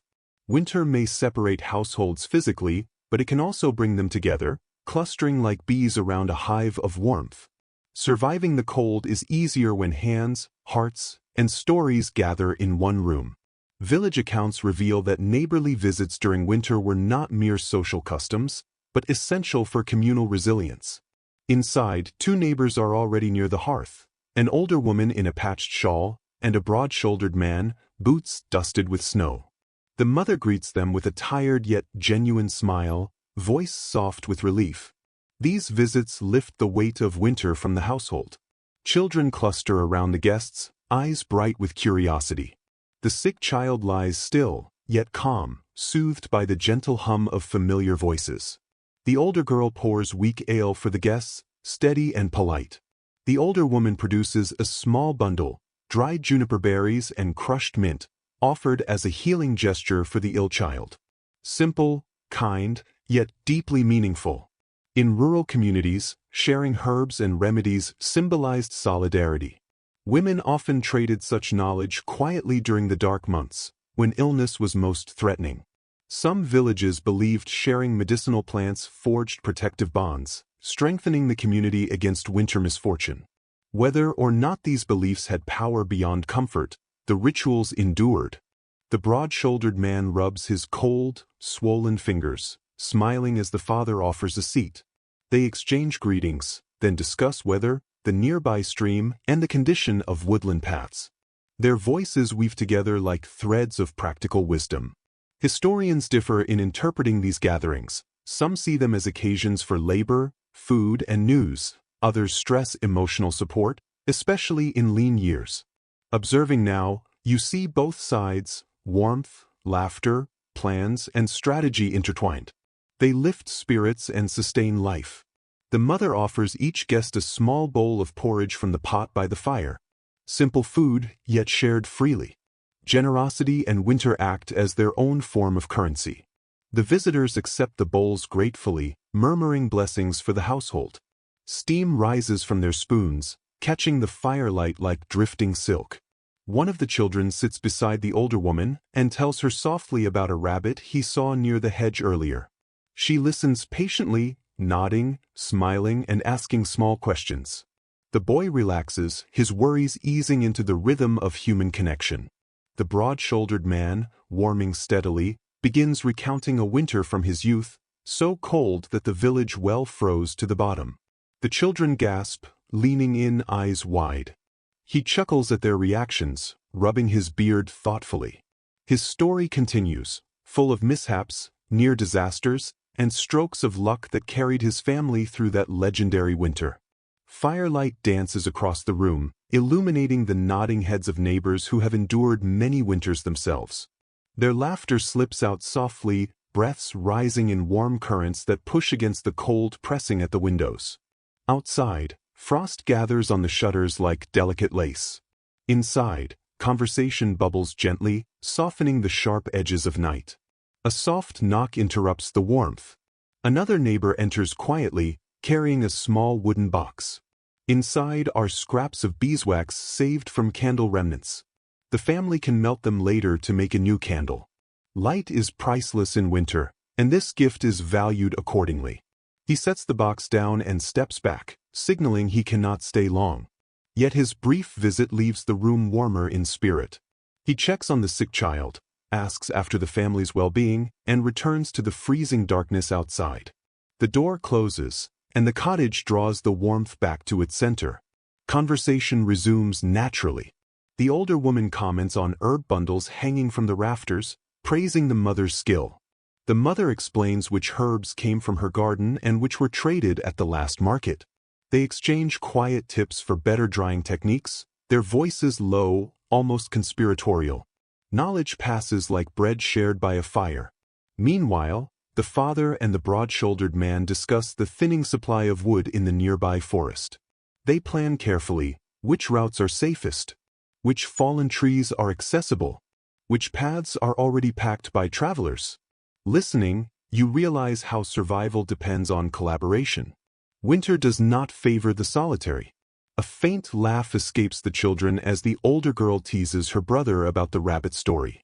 He hides his face in embarrassment but glows with delight. Even teasing becomes a form of warmth. The sick child stirs briefly, just enough to hear the murmured chatter. The older woman leans close, whispering a blessing. The child's breathing steadies, brow relaxes, and sleep returns. Human closeness achieves what medicine cannot. You take in the room slowly, letting the atmosphere settle. Every face glows with flickering firelight, reflecting quiet, stubborn strength. These neighbors are gathered not by chance, but by winter's pressure. Shared warmth becomes the antidote to shared hardship. The fire crackles, sparks rising gently. The older man finishes his story, and silence falls, not awkward, but peaceful. The mother begins clearing bowls, but the older woman gestures to help, taking them herself. A small act, yet meaningful. Winter chores never pause, and one less task offers precious rest. Eventually, visitors prepare to leave. Cloaks are pulled tight, boots stamped, farewells exchanged with gentle sincerity. Blessings are murmured again for health, warmth, and fortune. Once the door closes, the cottage grows quieter. The family remains near the hearth, carrying the lingering glow of companionship. Winter's cold feels softer now, eased by shared stories, remedies, and hopes. You stay a few moments longer, listening to the fire's steady crackle. The cottage seems calmer, as if the visit left warmth beyond what the flames provide. Soon, the mother gestures toward the sleeping area, urging preparation for the long winter night. Nights in this season stretch farther than modern sense of time allows. They unfold slowly, filled with sounds that shape the experience of medieval winter as much as cold or hunger. Travelers and monastic observers often noted how attentively people listened at night, tuned to every creak, sigh, and distant sound. The family moves quietly, dousing candles until only the hearth remains, glowing with ember red and flame gold. The father adjusts the fire with care, positioning two thick logs so they smolder through the night rather than burn too fast. Too much flame consumes wood, too little lets cold seep in. Satisfied, he lets the fire settle. Children snuggle into blankets, cocooned in linen and wool. The room inhales slowly, taking a softer, quieter shape. You sink into the bedding, feeling the straw beneath rustle, exhaling a grassy scent preserved from warmer months. The blanket above carries faint smoke and lanolin notes. For a few minutes, only bedding shifts and a cat's soft hum fill the space. Then the night sounds begin. A wooden beam groans softly, adjusting to temperature change, a low sigh, familiar as family. A faint scraping follows, a small animal moves within the walls. The cat lifts its head, eyes glowing, but the sound fades before action. Rodents grow bold in winter, tolerated if food stores remain safe. Another sound follows, a gentle, rhythmic thump from the animal's area. The cow shifts in sleep, brushing a wooden partition. Her movement echoes like a heartbeat, steadying the night. You sense her warmth even from a distance. Animals provide more than milk or wool, they offer living company that shapes the night. Old rural diaries often noted that winter nights were full of sounds, never empty. The world outside lay under a blanket of snow, yet inside the cottage, life continued quietly, humans breathing, animals stirring, wood settling, and the wind testing every crack. Soon, the wind approached, tracing the cottage with invisible fingers. It pressed gently against the shutters, humming low before rising into a soft whistle. The sound traveled along the walls, sometimes sharp, sometimes muted. You watched the fire flicker, leaning this way and that as drafts slipped through unseen gaps. The father had stuffed cloth into most of the cracks, yet winter wind is persistent. It always finds a way to whisper into the room. For a moment, the wind died completely, leaving a fragile silence. You could hear your own breath mingling with the slow exhalations of sleeping children. The fire popped quietly, sending a tiny spark upward that fizzled before reaching the roof. In this quiet, your senses seemed sharper, as if absence of sound demanded more attention than noise ever could. Then came a new sound, one that made you pause. A faint groan from outside, across the frozen yard. At first, you assume it's a tree bending in the cold, but the rhythm is different. You lift your head and the father opens his eyes, listening. After a breath, he relaxes, it's only ice shifting on the nearby stream. On winter nights, even water speaks. Not all experts interpret these nighttime sounds the same. Some suggest medieval families barely noticed them, accustomed to such noises. Others argue that winter heightened awareness, making people acutely sensitive to every creak and whisper. Lying in the firelight, you sense the latter. This world demands attentiveness and rewards it. The mother, still awake, rises to check on a sick child. She lifts the blanket slightly, ensuring the child breathes steadily. The soft rustle adds a tender note to the night's soundscape. She settles back with a long exhale, signaling relief wrapped in exhaustion. You close your eyes briefly, drifting halfway into sleep, when a tapping interrupts the calm. A branch brushes the wall, dragged by the wind, tap, tap, irregular, like knuckles on a door. Not frightening, just unexpected. The father sighs quietly, he'll trim the branch tomorrow if weather allows. Even small disturbances matter in winter, sleep is precious.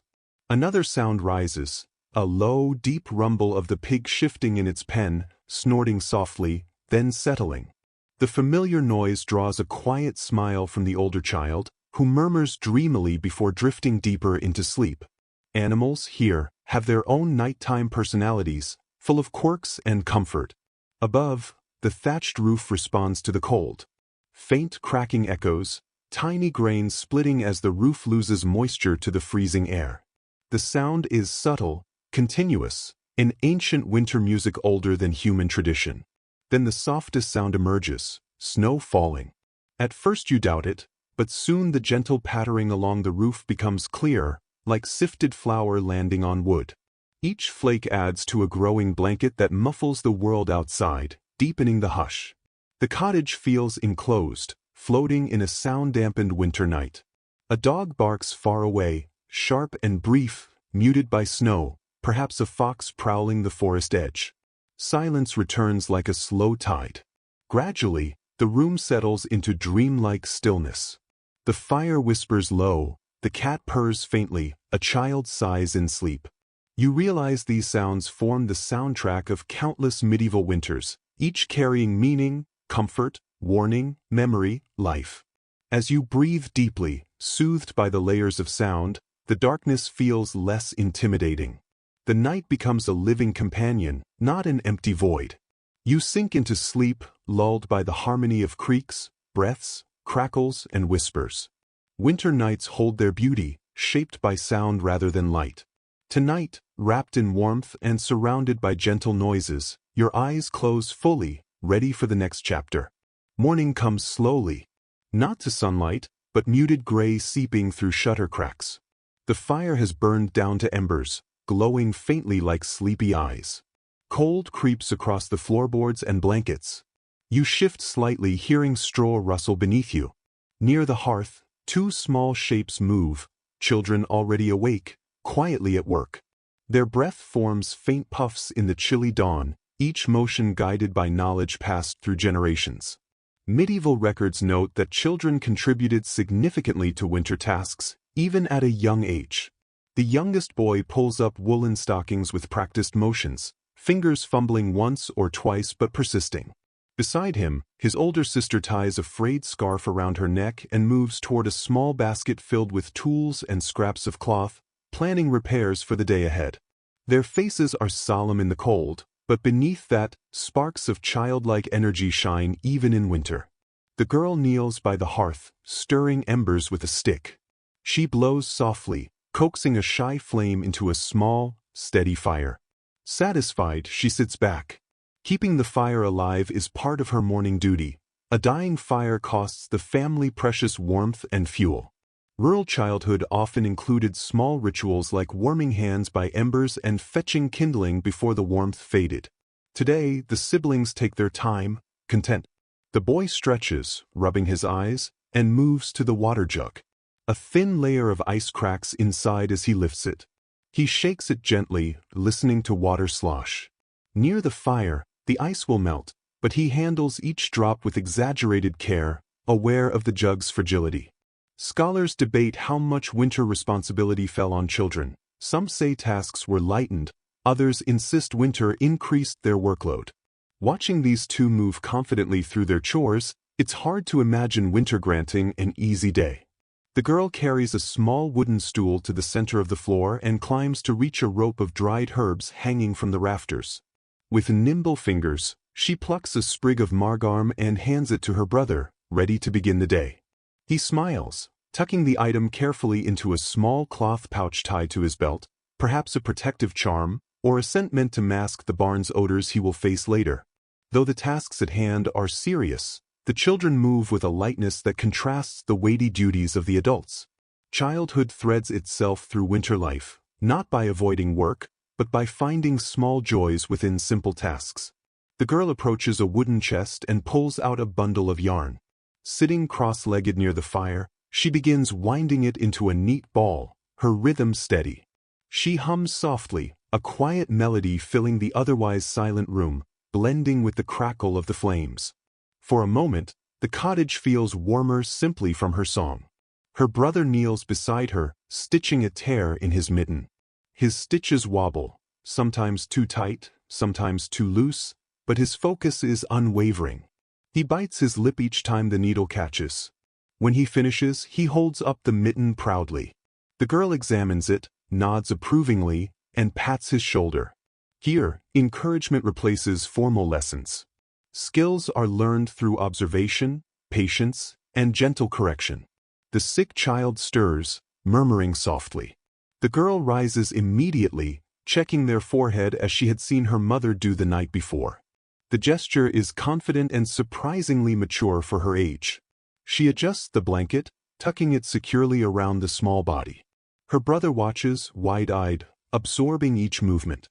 One day he will replicate these gestures. A faint scratching draws attention. The girl turns, recognizing the sound instantly. She grabs a clay bowl from the shelf and sprinkles crumbs near the doorway, luring a small hen that had wandered inside seeking warmth. The bird hops over, pecks at the food, and makes a soft, contented noise. The children giggle quietly. A rare moment of play, even in a season marked by scarcity. The boy, fully awake, pulls on his boots and heads for the back door. The girl reminds him to wrap his scarf twice around his neck. He complies, rolling his eyes but smiling. He lifts the wooden latch, and a rush of icy air enters as he steps outside to check the animals. His boots crunch across the snow. The morning sky is pale, still half asleep. He opens the barn door and is met by the warm breath of animals. One cow moves softly in greeting. He responds with a gentle pat on her flank, then rakes the straw, refreshing it. His movements are small, precise, and purposeful. A goat nudges him playfully, nearly toppling him. He laughs, steadying himself, then tosses a little straw to the pig. The pig snorts in surprise. He giggles again. Even in the harshest winter, children transform chores into games. Watching him scatter feed for the hens, a detail from historical accounts becomes clear. Children were often responsible for caring for animals through the winter, especially smaller ones like chickens and goats. It granted them independence and taught them the rhythms of farm life long before adulthood. Finishing his tasks, his breath forms soft clouds in the chilled air.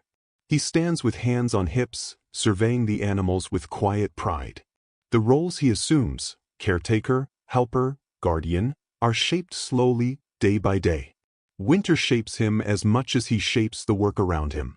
Inside, the older girl sweeps the floor with a twig broom, pushing straw and dust into neat piles. She works quickly, knowing warmth depends on clean, dry floors. The father enters, brushing snow from his cloak, and nods in approval at the children's efforts. The girl beams quietly. The boy returns from the barn, stomping his boots, filling the cottage with a lively clatter. Their energy brings warmth and resilience even to winter's chill. They gather near the hearth for breakfast. Porridge is simpler than last night's meal, yet they eat eagerly, sharing small observations from their chores and whispering about the hen that sneaked inside earlier. Watching them, you realize, winter may be harsh, but in the hands of children, even the smallest chores carry life. Their resilience warms the household. As the fire brightens and the day unfolds, the children prepare for the next tasks. Their soft laughter lingers like a promise. Soon, the rhythm of the cottage shifts again. The mother rises from her seat by the hearth, wrapping a shawl around her shoulders.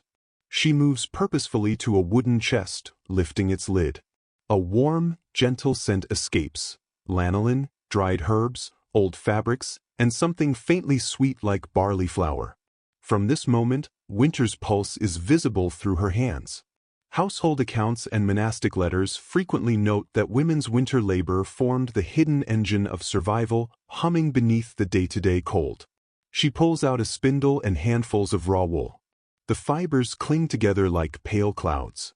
With practiced skill, she twists the wool around the spindle, drawing it into smooth thread.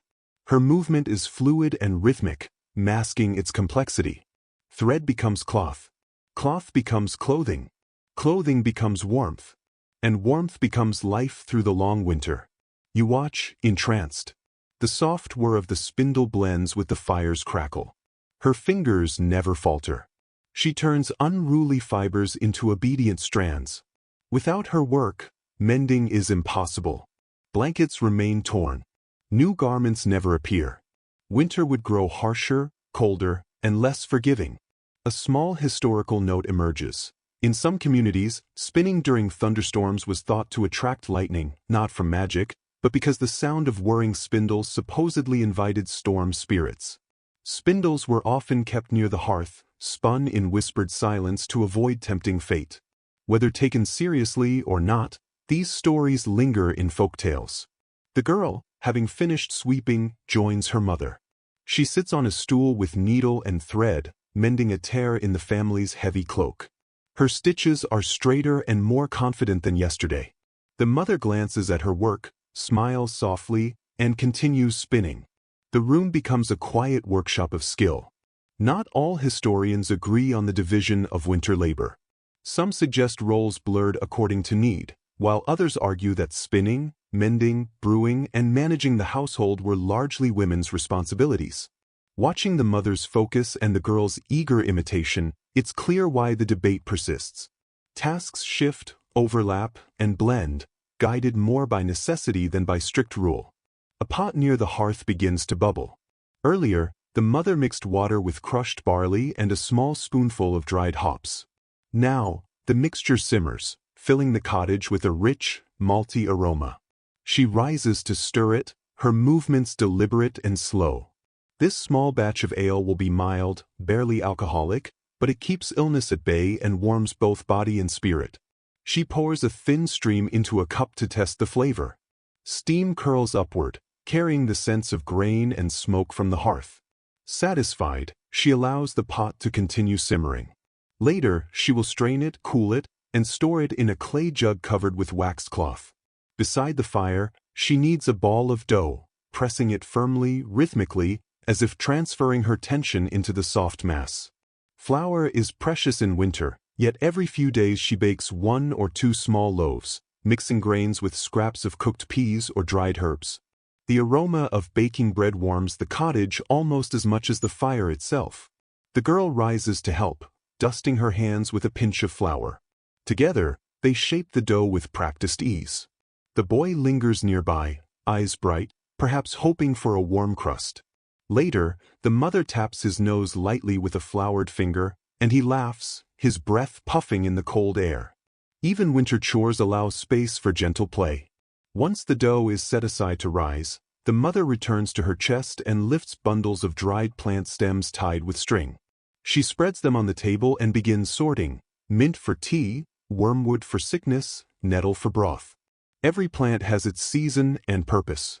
She arranges them with care, her gestures quiet and precise. Nearby, clay pots filled with salves sit on a shelf. She opens one and mixes in a bit of warmed fat to soften it. The scent is earthy, herbal, and comforting. This salve will soothe cracked skin, prevent frostbite, and calm coughs. She stirs with steady ease, testing the texture with her fingertip. You move closer, drawn by the warmth of her work. The girl joins you, proudly pointing at a pot she made last month. Beeswax and a touch of honey fill it, perfect for treating small cuts and burns. Her eyes shine with accomplishment. Learning continues, even in winter. A faint scraping outside draws the mother's attention. She checks the shutter, ensuring it is secure. Winter winds can pry into the smallest cracks. Satisfied, she returns to her tasks. She takes strips of cloth from a basket. Some are old garments cut into usable pieces, others are linen saved for emergencies. She cuts a few pieces and sews them into small pouches to hold herbs for sickness or scented leaves to mask odors. The girl helps, tying tiny strings around the finished bundles. You notice how every movement contributes to the family's survival. Women's work in winter does not shout, it whispers. It is steady, rhythmic, and persistent, like the heartbeat of the home. Without it, the household could not endure. The mother pauses once, gazing at the sick child. She checks the child's temperature, brushing back a strand of hair with tender care. The girl watches closely, absorbing this gesture, knowing she will carry it into her own adulthood.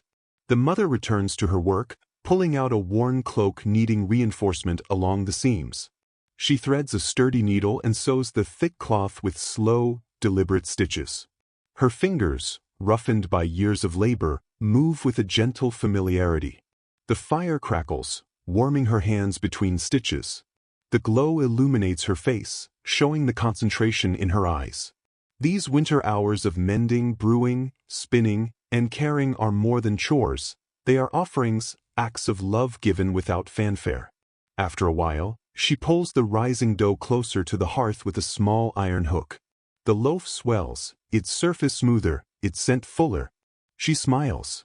Bread rising on a winter morning feels like a small victory.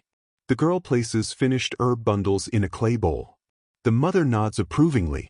The boy brings another armful of small sticks for kindling. The cottage hums with gentle motion, soft footsteps, the rustle of fabric, the sound of thread pulling through cloth. The day moves forward without hurry, anchored by the steady work of mother and daughter. Their labor may be quiet, but it forms the foundation on which the family survives winter's grip. You step away from the warm rhythm of household tasks and follow the father as he prepares for his share of winter labor. He wraps a thick woolen cloak over his tunic, tightens a leather belt, and lifts a sturdy axe from its peg by the door. His movements are efficient, shaped by years of cold mornings like this one. In winter, men's work extends far beyond the fields. Though the soil lies frozen, duties of maintaining the household, gathering fuel, protecting livestock, and braving the elements rest heavily on their shoulders. Manor rolls and agricultural records often note that winter was a season of secondary labor for men, not rest. He steps outside. The cold greets him sharply, biting at his teeth with each breath. Frost clings to wooden fence posts, turning them ghostly pale in the faint morning light. The father surveys the yard, silently counting the tasks ahead. First, he approaches the woodpile. The logs seem smaller than yesterday, either from last night's fires or the way cold makes them shrink in the eye. He lifts a piece, weighs it in his hand, and sets it aside. He knows which wood burns fastest, which lasts longest, and which produces excessive smoke. He kneels beside a fallen limb, broken under recent snow. With a long-handled saw, he cuts it into usable segments, the teeth biting the wood in a rough, steady rhythm. Your breath forms slow clouds in the air as you watch. A countryside tradition comes to mind. Men would check log weight against their boots. Damp wood was left to dry near the hearth, preventing smoke that could sting eyes, coat walls, and irritate lungs weakened by winter illnesses. Shifting from saw to axe, he splits thicker logs with clean, powerful strikes. Each swing is measured, not too hard, not too soft. He reads the grain, feels cracks and pressure points, and adjusts instinctively. The crisp sound of splitting wood rings through the frosted yard, promising warmth for another day. Behind you, the boy appears, carrying a bundle of cord. He helps gather the freshly cut logs, stacking them neatly against the wall. The father nods at him occasionally, offering brief guidance. Their interaction is quiet but marked by trust. Layer by layer, winter instructs the boy, preparing him for the same tasks in the years ahead. Historians debate how demanding winter work truly was for men compared to other seasons. Some argue that without field labor, men had lighter workloads.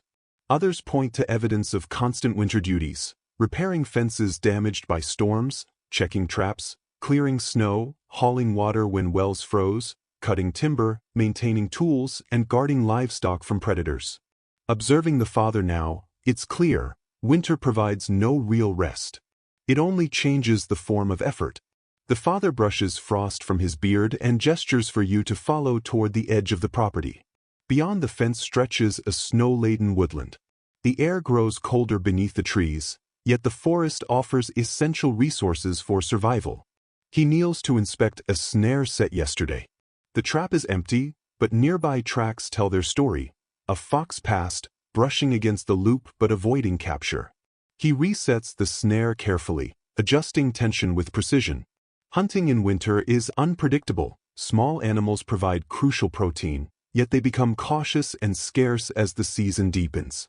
A small winter detail catches your eye. Some men rubbed gloves with crushed juniper berries or pine resin to mask human scent. Its effectiveness is uncertain, but it shows how cleverly people adapted to the sharp senses of forest creatures. Next, he inspects the fence line. A post has cracked under the night's freeze. Leaning precariously, he kneels, pressing a gloved hand into the snow to reveal the damage. With practiced motions, he wedges it upright using wooden supports from his cloak pouch, hammering them in with a small mallet. The sound echoes in the crisp air. These repairs may seem minor, yet they are vital. A broken fence could invite predators or allow livestock to wander into danger. You follow him to the barn, where animals greet him with soft grunts and shifting hooves. The warmth of their bodies brushes your face as he checks bedding, adds fresh straw to the cow's stall, and tests the water bucket. A thin layer of ice has formed. He breaks it with a sturdy iron rod, stirring until the water flows freely. Kneeling by the goat, he examines her hooves carefully, removing any ice buildup to prevent injury. Gently scraping debris, he murmurs soothing words, and the goat nudges him in quiet gratitude. You notice his breath quickening with effort. Winter work demands slow, persistent strength. Nothing is rushed, yet nothing can be neglected. Outside again, he approaches a small stream near the woods. The surface is partially frozen, but water still flows beneath. He fills a bucket, lifting it with a grunt as cold water sloshes against the sides. Along the way, he tests a fallen log buried in snow.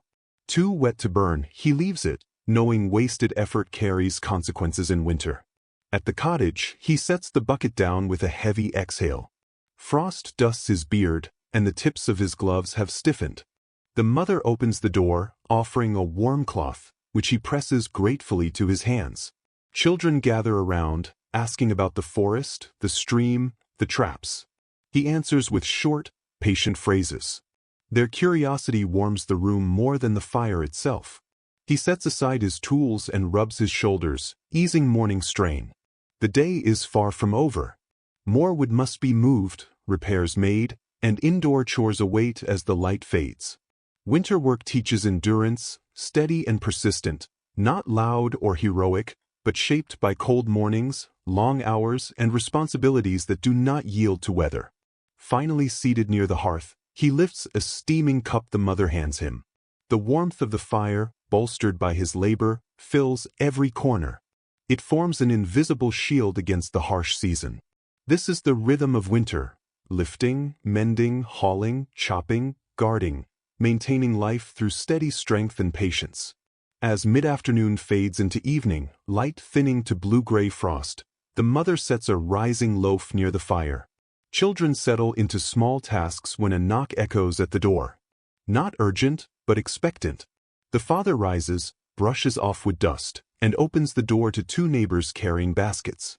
Instantly, the room shifts. Tonight is a moment of celebration, however modest. Throughout medieval villages, winter feasts offered rare joy and community amid scarcity. Parish records, feast day mentions, and household accounts hint at these cherished gatherings. Neighbors stamp snow from their boots. One carries a basket wrapped in cloth, scent of roasted grains wafting faintly. The other, preserved apples and a small wax-sealed clay jar. The mother greets them warmly. Children gather eagerly. Winter feasts require no abundance, only intention, togetherness, and flavors too special for everyday meals. The father helps place baskets on the table. The mother unwraps the cloth to reveal roasted barley cakes dusted with herbs, filling the cottage with a rich aroma. A village tradition emerges. Some families saved small portions of the best ingredients, honey, dried fruits, herbs, for sharing in winter, believing it warded off misfortune and strengthened community ties. Even modest feasts carried ritual. The mother checks the stew simmering since morning, now thickened with extra dried vegetables, a scrap of salted meat, and a pinch of harvested marjoram. Aromas rise and mingle like gentle laughter. Neighbors settle onto benches. One holds a small clay jug, explaining it contains thin, mild mead, sweet enough to lift spirits.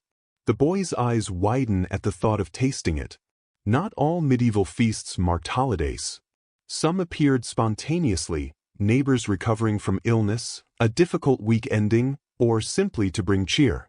Scholars debate whether these were planned or spontaneous acts of survival. Tonight, surrounded by laughter and firelight, spontaneity feels more real than records suggest.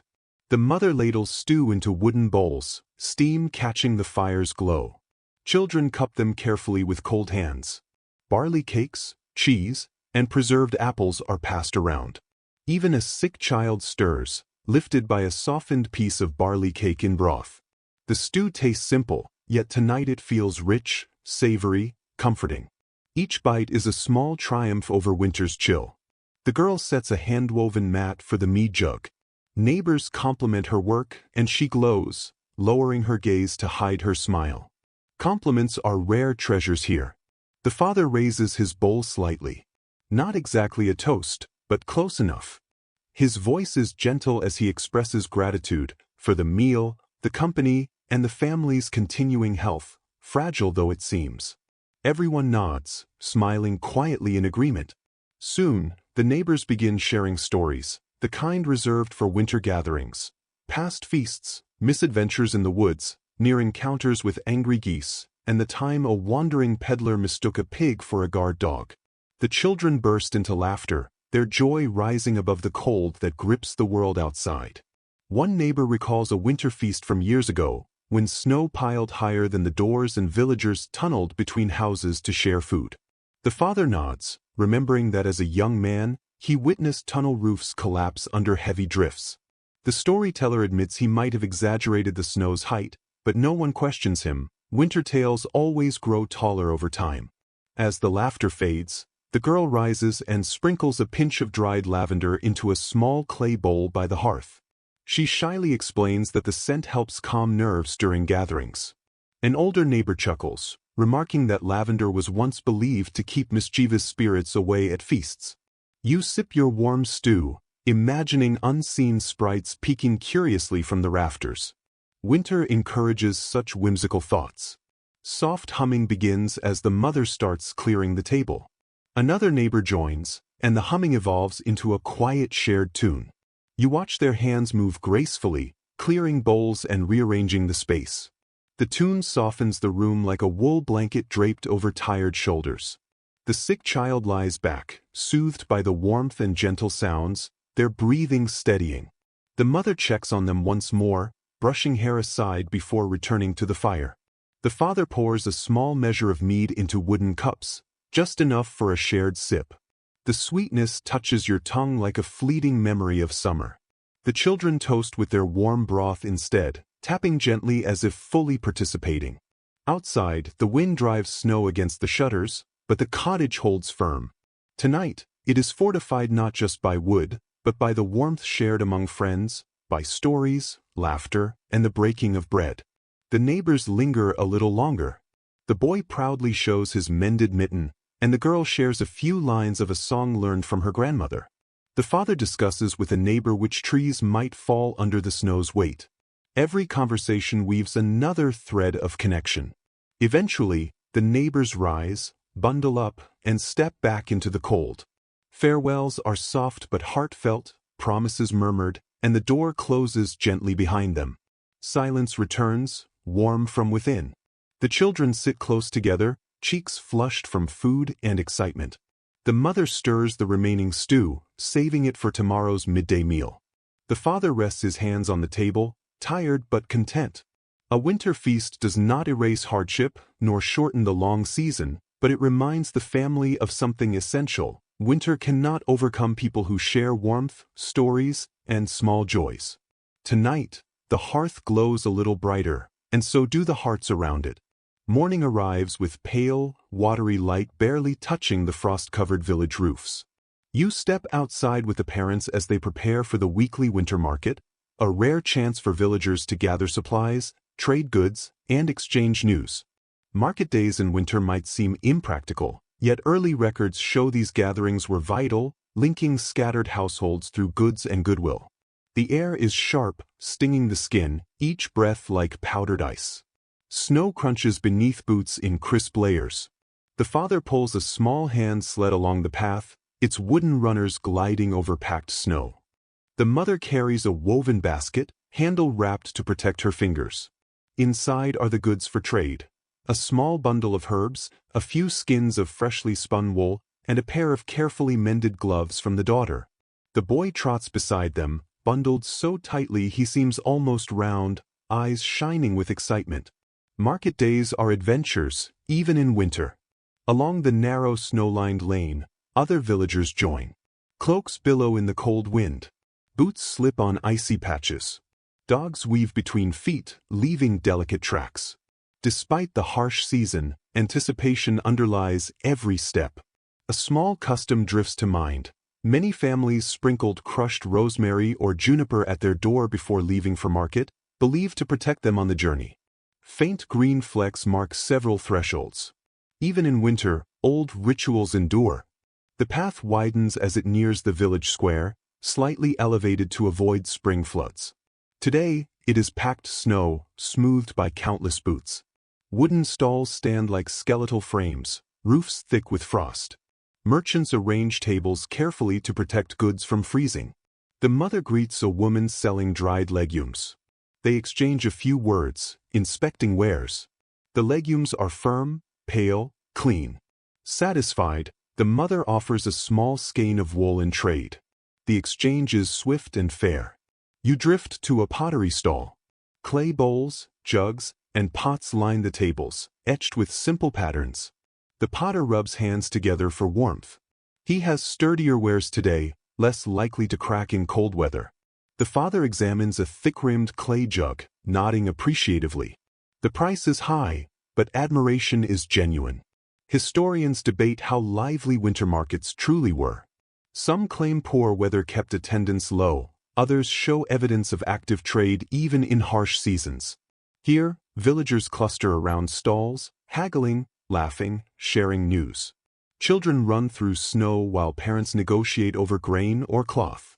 Older villagers huddle near a stall selling warm broth, cupping bowls and inhaling steam as if drinking warmth itself. The scent drifts toward you, onions, cabbage, a hint of pepper, warming your nose before your stomach. A traveling peddler arrives, pulling a cart of small metal goods, knives, needles, hooks, buckles. His face is windburned, boots battered. Villagers approach immediately, needles break, hooks and buckles are lost. Small tools are precious in winter. The mother inspects metal buttons, worn but sturdy, appreciating their resilience. She offers dried herbs in exchange. The peddler examines them with curiosity before nodding in agreement. Herbs are highly valued during long, harsh winters. He tucks them into a pouch, grateful for the trade. Near the center of the square, a woman sells candles made from tallow and precious beeswax. Her stall glows softly, casting a warm light. Children watch, captivated by the golden flicker. The mother allows them to admire, but not touch. Candlelight is treasured in winter. Each wick represents hours of labor and careful storage. You move closer to a small group gathered near the well. They share news, their stories flowing like the thin winter sunlight. Someone mentions a wolf seen near the northern woods. Another speaks of a distant village struggling with frozen wells. A man recalls a traveling monk who passed through earlier in the week, offering blessings and advice on preserving food longer. Winter markets are not only for goods, they are vital channels of information.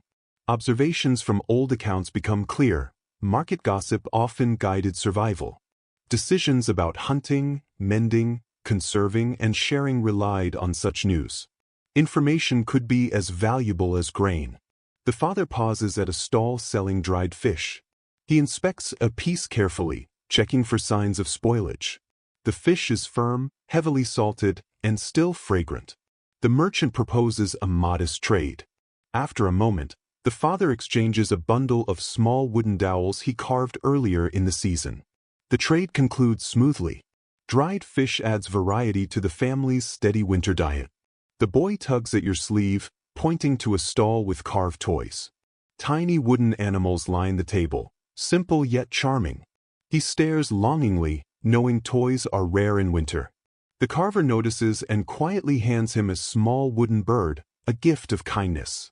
The boy beams, holding it as if it were gold. Nearby, a girl approaches a stall with colored thread. Her eyes widen at the bright blues, reds, and greens. The merchant smiles and lets her touch a skein. She turns to her mother, who shakes her head gently. The thread is too expensive, yet the girl's brief delight warms the chilly air. As you walk the market's perimeter, villagers gather around a central fire pit. They warm their hands and share stories. A man roasts chestnuts, distributing them in exchange for small favors or tales. Cracking the shell, you find a sweet, soft nut that warms your mouth immediately. The crowd thins as the sun slowly descends and the cold sharpens. People gather their goods, tighten cloaks, and begin the journey home. The square quiets, settling into a gentle hush. You help the family pack their trades onto the sled. The mother's basket is fuller now, legumes, metal buttons, a small jar of dried berries, and other precious items. The father loads the dried fish and a bundle of straw mats bought cheaply from a neighbor with an excess. Walking back along the snow-covered path, laughter drifts from behind, children racing home, villagers calling farewells. The winter sky softens to lavender as smoke rises from chimneys like threads of ink. By the time you reach the cottage, your boots are dusted with fresh snow. The mother sets the basket on the table, and the father stores supplies carefully near the hearth. Winter markets may seem simple today, but for these villages, they are lifelines, places where trade, news, friendship, and survival intertwine. Tonight, as the cold deepens, the family feels richer, safer, and more connected to the world beyond their walls. The warmth of the market lingers in your mind, yet winter grants only brief respite. The next morning brings a sky heavy with dull metallic light, the kind that signals snow could turn dangerous. You step outside with the father, who carries a coiled rope over his shoulder and a long staff in hand. Today, he must check traps along forest paths and collect any supplies caught overnight. Travel in winter is never simple. Every step on ice demands caution. Medieval travelers often described winter journeys as deceptively perilous, not just because of storms, but due to hidden dangers beneath the snow. You pull your cloak tighter against the thin, slicing wind. The boy follows eagerly but cautiously, his boots crunching rhythmically in the fresh crust of snow. The father nods for him to stay close as you head down the faint track leading from the village, half buried under overnight drifts. He probes the snow with his staff before stepping, testing for hollows or ice. His movements are instinctive. He knows the terrain beneath the snow almost by memory. Hidden roots, shallow ditches, subtle slopes, all could be hazards. The mother carries a woven basket, handle wrapped to protect her fingers. Inside are the goods for trade. A small bundle of herbs, a few skins of freshly spun wool, and a pair of carefully mended gloves from the daughter. The boy trots beside them, bundled so tightly he seems almost round, eyes shining with excitement. Market days are adventures, even in winter. Along the narrow snow-lined lane, other villagers join. Cloaks billow in the cold wind. Boots slip on icy patches. Dogs weave between feet, leaving delicate tracks. Despite the harsh season, anticipation underlies every step. A small custom drifts to mind. Many families sprinkled crushed rosemary or juniper at their door before leaving for market, believed to protect them on the journey. Faint green flecks mark several thresholds. Even in winter, old rituals endure. The path widens as it nears the village square, slightly elevated to avoid spring floods. Today, it is packed snow, smoothed by countless boots. Wooden stalls stand like skeletal frames, roofs thick with frost. Merchants arrange tables carefully to protect goods from freezing. The mother greets a woman selling dried legumes. They exchange a few words, inspecting wares. The legumes are firm, pale, clean. Satisfied, the mother offers a small skein of wool in trade. The exchange is swift and fair. You drift to a pottery stall. Clay bowls, jugs, and pots line the tables, etched with simple patterns. The potter rubs hands together for warmth. He has sturdier wares today, less likely to crack in cold weather. The father examines a thick-rimmed clay jug, nodding appreciatively. The price is high, but admiration is genuine. Historians debate how lively winter markets truly were. Some claim poor weather kept attendance low, others show evidence of active trade even in harsh seasons. Here, villagers cluster around stalls, haggling, laughing, sharing news. Children run through snow while parents negotiate over grain or cloth. Older villagers huddle near a stall selling warm broth, cupping bowls and inhaling steam as if drinking warmth itself. The scent drifts toward you, onions, cabbage, a hint of pepper, warming your nose before your stomach. A traveling peddler arrives, pulling a cart of small metal goods, knives, needles, hooks, buckles. His face is wind-burned, boots battered. Villagers approach immediately, needles break, hooks and buckles are lost. Small tools are precious in winter. The mother inspects metal buttons, worn but sturdy, appreciating their resilience. She offers dried herbs in exchange. The peddler examines them with curiosity before nodding in agreement. Herbs are highly valued during long, harsh winters. He tucks them into a pouch, grateful for the trade. Near the center of the square, a woman sells candles made from tallow and precious beeswax. Her stall glows softly, casting a warm light. Children watch, captivated by the golden flicker. The mother allows them to admire, but not touch. Candlelight is treasured in winter. Each wick represents hours of labor and careful storage. You move closer to a small group gathered near the well. They share news, their stories flowing like the thin winter sunlight. Someone mentions a wolf seen near the northern woods. Another speaks of a distant village struggling with frozen wells. A man recalls a traveling monk who passed through earlier in the week, offering blessings and advice on preserving food longer. Winter markets are not only for goods, they are vital channels of information. Observations from old accounts become clear. Market gossip often guided survival. Decisions about hunting, mending, conserving, and sharing relied on such news. Information could be as valuable as grain. The father pauses at a stall selling dried fish. He inspects a piece carefully, checking for signs of spoilage. The fish is firm, heavily salted, and still fragrant. The merchant proposes a modest trade. After a moment, the father exchanges a bundle of small wooden dowels he carved earlier in the season. The trade concludes smoothly. Dried fish adds variety to the family's steady winter diet. The boy tugs at your sleeve, pointing to a stall with carved toys. Tiny wooden animals line the table, simple yet charming. He stares longingly, knowing toys are rare in winter. The carver notices and quietly hands him a small wooden bird, a gift of kindness. The boy beams, holding it as if it were gold. Nearby, a girl approaches a stall with colored thread. Her eyes widen at the bright blues, reds, and greens. The merchant smiles and lets her touch a skein. She turns to her mother, who shakes her head gently. The thread is too expensive, yet the girl's brief delight warms the chilly air. As you walk the market's perimeter, villagers gather around a central fire pit. They warm their hands and share stories. A man roasts chestnuts, distributing them in exchange for small favors or tales. Cracking the shell, you find a sweet, soft nut that warms your mouth immediately. The crowd thins as the sun slowly descends and the cold sharpens. People gather their goods, tighten cloaks, and begin the journey home. The square quiets, settling into a gentle hush. You help the family pack their trades onto the sled. The mother's basket is fuller now. Legumes, metal buttons, a small jar of dried berries, and other precious items. The father loads the dried fish and a bundle of straw mats bought cheaply from a neighbor with an excess. Walking back along the snow-covered path, laughter drifts from behind, children racing home, villagers calling farewells. The winter sky softens to lavender as smoke rises from chimneys like threads of ink.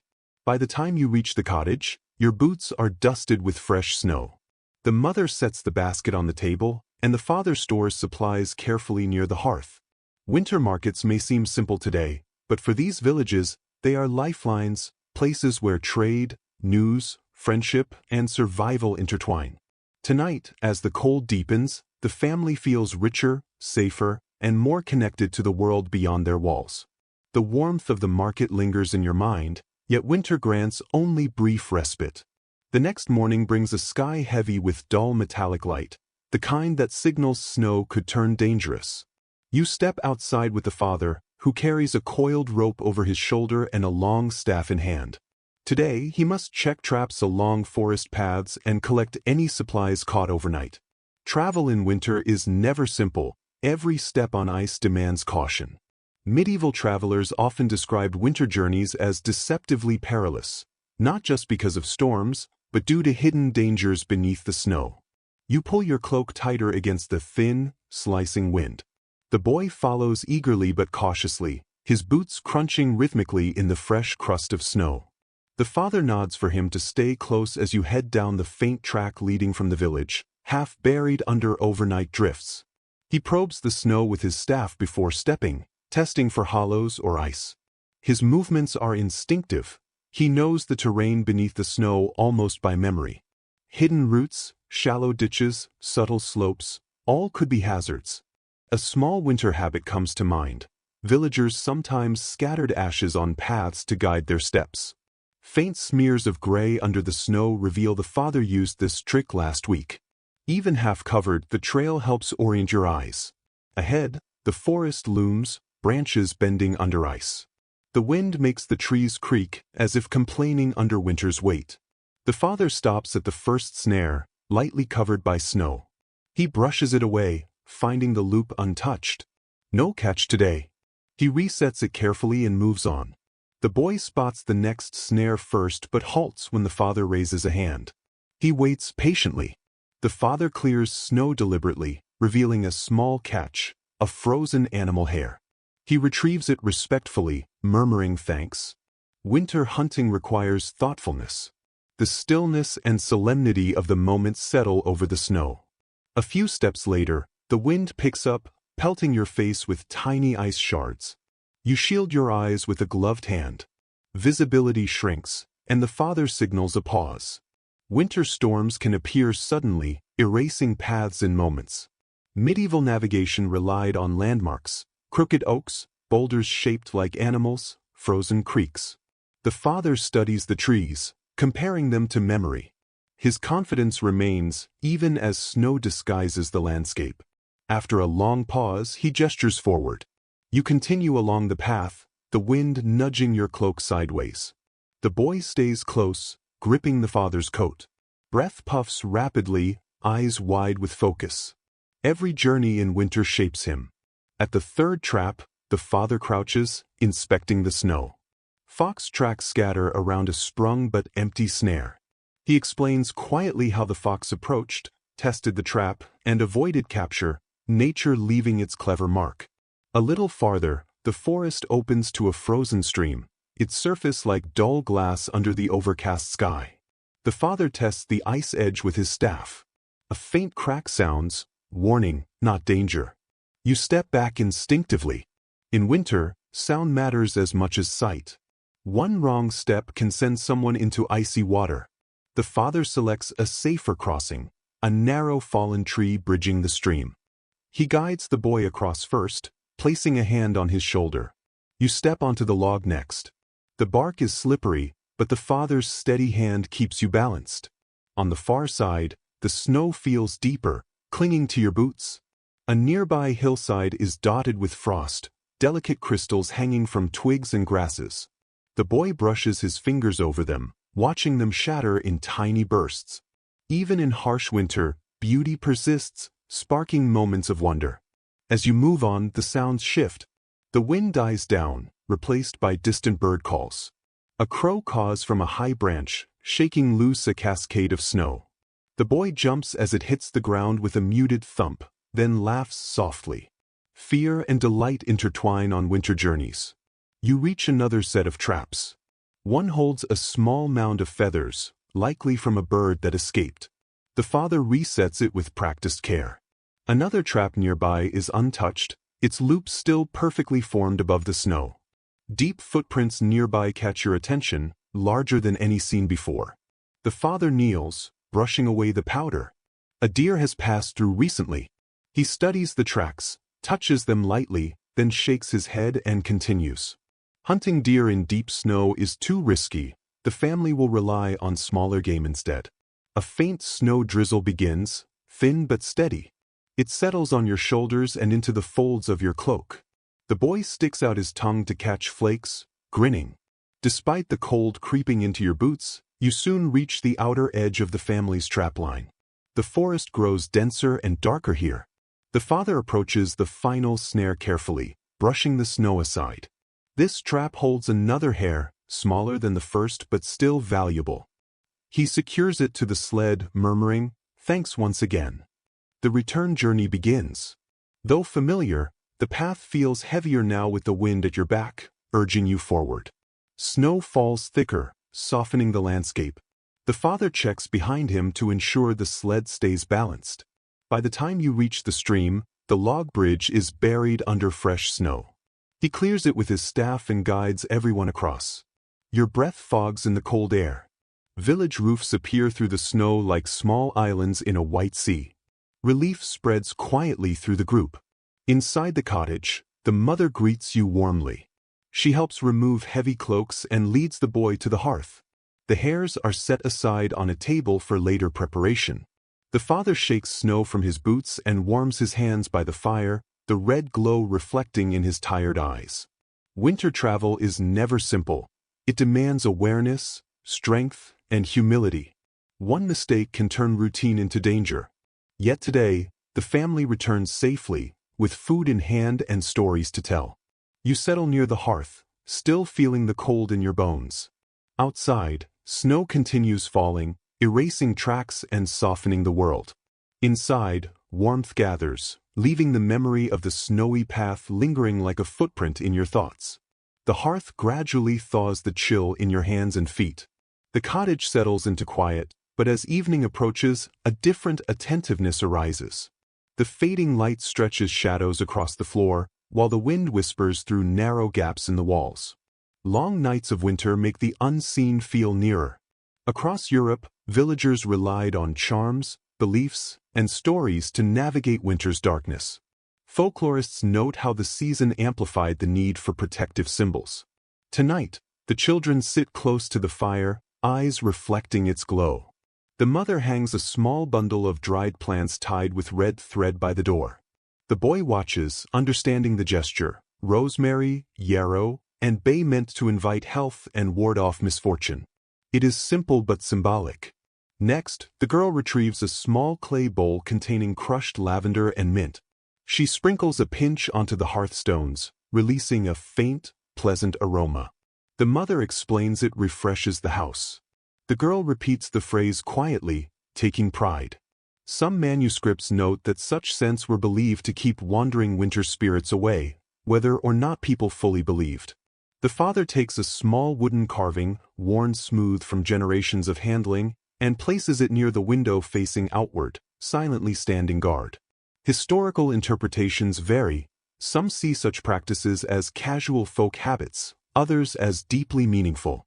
Witnessing them quietly, you sense the truth lies in between, part comfort, part tradition, part belief, part habit, woven together like wool thread.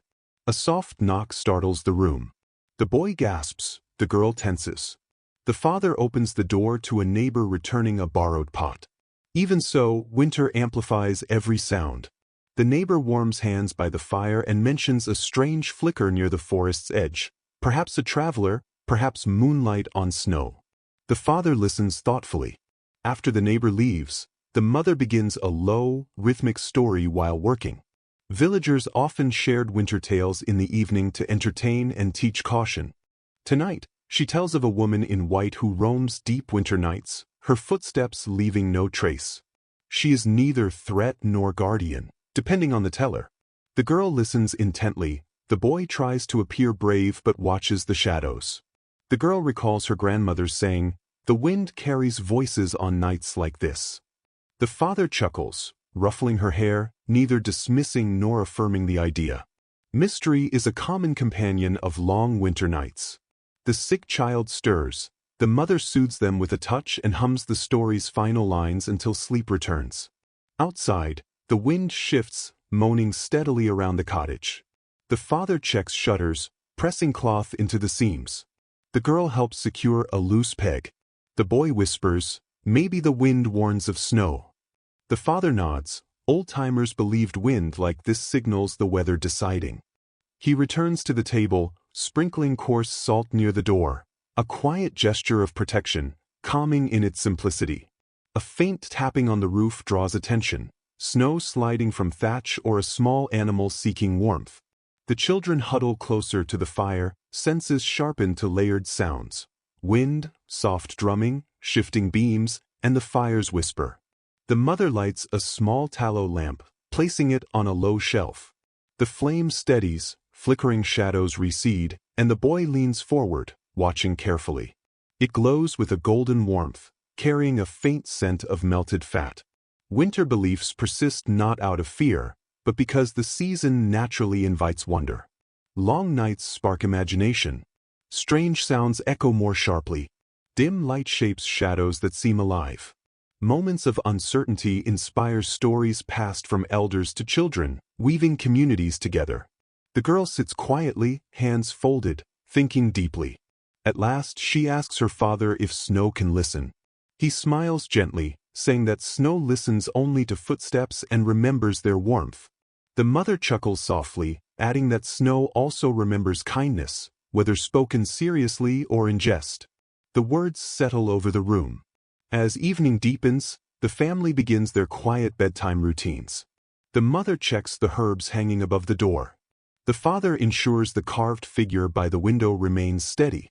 The children wrap themselves in blankets with practiced movements. The fire glows low but steady, softening their faces. Outside, the wind murmurs gently. Inside, the cottage feels protected, calm. Superstitions, charms, and whispered stories blend into a subtle armor against the long winter night. You settle in, too, sensing that belief, whether symbolic or sincere, brings its own warmth. Tonight, each small ritual feels like an ember glowing in the dark. Morning arrives quietly, a pale winter light pressing through the shutters. The family wakes gradually, warming stiff fingers by the small flame the mother coaxed from the embers. Breakfast is simple. Leftover stew thinned with water, enough to steady everyone for the day ahead. When the father rises and reaches for his cloak, the older girl joins him immediately. They must track daylight carefully. In winter, time itself becomes slippery, fragile, easily lost. Medieval households measured their days not by clocks, but by sun, shadows, habits, and subtle cues embedded in daily life. Monastic writings show how people relied on natural signs to navigate long, cold months. You step outside with them. The morning air is sharp. The sun hangs low, weak as a candle behind thin clouds. Its light casts long shadows over the snow, creating a quiet mosaic of white and silver. The father pauses, squinting at the sky, judging how many hours remain before dusk. A pale yellow wash near the horizon signals a short day, possibly snow later. He nods silently, calculating. The girl watches him closely. He points toward the distant tree line, explaining that when the sun barely rises above those trunks, the day will end early. She nods, absorbing the lesson. This is practical wisdom, passed from one winter to the next, not a textbook explanation. A seasonal belief drifts through your mind. Villagers thought long, clear morning shadows meant a calm day, while blurred or missing shadows warned of sudden weather changes. Fact or not, these practices offered a gentle way to read the world when the sky refused to speak plainly. Back inside, the mother begins her own ritual for tracking time. She marks a short line on a wooden beam with a stick of beeswax, tracing days since the solstice. Exact dates are unnecessary. What matters is sensing the gradual lengthening of light, the slow march towards spring. The girl sometimes adds tiny scratches that blend into the grain. Scholars debate how common this was. Some emphasize formal religious calendars, others the informal practices of families. Watching the mother now, you see both methods at work. Church bells mark feast days, but the beam in the cottage marks the lived days shaping winter survival. Outside, the father and girl check the morning shadow of the cottage. Long and thin, it confirms what they suspected: daylight will be brief. He taps his staff on the snow, mentally tracing the sun's path for later, when chores take him far from home. The boy emerges, rubbing his eyes. Winter makes judging time difficult. The sun barely moves. The girl crouches, drawing a line in the snow from yesterday's estimate. The boy grins, drawing his own crooked line. She guides him gently. In the distance, the church bell rings, a low, steady tone marking the second hour after sunrise. Villagers rely on it even through thick snow. The sound hums across the frozen landscape, guiding shopkeepers, shepherds, and travelers. A passing farmer comments on the morning light, speculating if the day will hold or turn stormy. The father replies thoughtfully, a brief but meaningful exchange, a shared attempt to read the day before it unfolds. Back inside, the mother lights a tallow candle marked with faint notches. These marks roughly track its burn time, guiding daily tasks. As the wax melts to the next notch, she will turn the dough, stir the stew, or call the children in before the cold deepens. The flickering flame casts dancing shadows, both a timekeeper and comfort. A low whistle of wind passes through the eaves. The boy looks up, unsure if it signals a change in the day. The father reassures him, only the sky decides the hours. The girl takes sticks outside, arranging them in a row to form a makeshift snow sundial. Shadows cast by the sticks teach her how the sun's direction shifts, even weekly. Some villagers historically used door shadows to estimate time, a simple method requiring only attention. As morning progresses, the fire burns brighter. The mother watches her candle. When it reaches the second notch, she begins the midday stew. Without clocks, timing relies on practiced instinct. Outside, the father teaches the boy to gauge noon by listening. Church bells, animal calls, distant merchants, all hint at the hour. The sun climbs just a finger's height above the tree line. The father notes it, muttering that daylight already leans toward dusk. The girl confirms with her sundial, proud of the shifting shadows. Inside, the candle nears another notch. The mother hums softly, stirring stew, children warming their hands. Soft whispers, crackling wood, and the occasional cat thump create a comforting rhythm. The father returns, brushing snow from his boots, sitting beside the fire. Each notch quietly reminds them that even in winter's stillness, time moves. Another bell rings across the village, marking midday, though the sky seems scarcely brighter than morning. Winter days feel stretched, blurred, shaped by work, weather, and sunlight, yet the family knows precisely what must come next. Afternoon light thins, turning snow soft gray. The father rises from the hearth, exchanging a glance with the mother, bracing for a familiar task: firewood. Essential to winter survival, firewood outweighs all else. Food can stretch, blankets patched, strength rationed, but without wood, nothing matters. The father steps outside, closing the door behind, sealing warmth. The cold bites sharper now. Snow crunches underfoot as he leads you to the woodpile near the barn. Winter always makes the pile appear smaller. He studies it, calculating not logs, but days they represent. The air carries metallic hints, mixed with frozen earth. A crow calls from a bare tree, dislodging powdery snow. He kneels by the pile, lifting logs, tapping them to judge dryness. Hollow thuds promise good burn, dull ones suggest trouble. A lesser-known winter custom comes to mind. Villagers believed singing wood was blessed, promising a brighter hearth. Whether believed or not, it added hope to a tedious task. The father lifts a long-handled axe, splitting logs into burnable pieces. Movements slow but powerful, each swing carving warmth for nights to come. The echo of the axe stretches across the field. He paces carefully. Too much force risks injury, too little wastes effort. Winter demands balance. Historians debate whether wood shortages were constant or seasonal. Some regions had abundant forests, while others struggled, especially when landlords restricted gathering fallen branches or cutting dead trees. Watching the father work, you can sense the quiet tension in his movements. Every log is valuable, even in places where trees stretch to the horizon. The boy steps out of the cottage, bundled in thick wool layers. He carries a small hatchet, not heavy enough for serious chopping, but ideal for trimming bark or evening split logs. He moves eagerly, ready to help. The father nods in approval. In winter, learning to handle firewood is as essential as learning to speak. Together, they work in a steady rhythm. The father splits logs while the boy clears chips. You help stack the finished pieces, arranging them so air can circulate. Stacking wood is an art. Poorly stacked logs absorb snow and become useless, but a well-built stack holds warmth for the days ahead. The wind shifts, sending thin snow sheets across the yard. The father pauses, scanning the sky.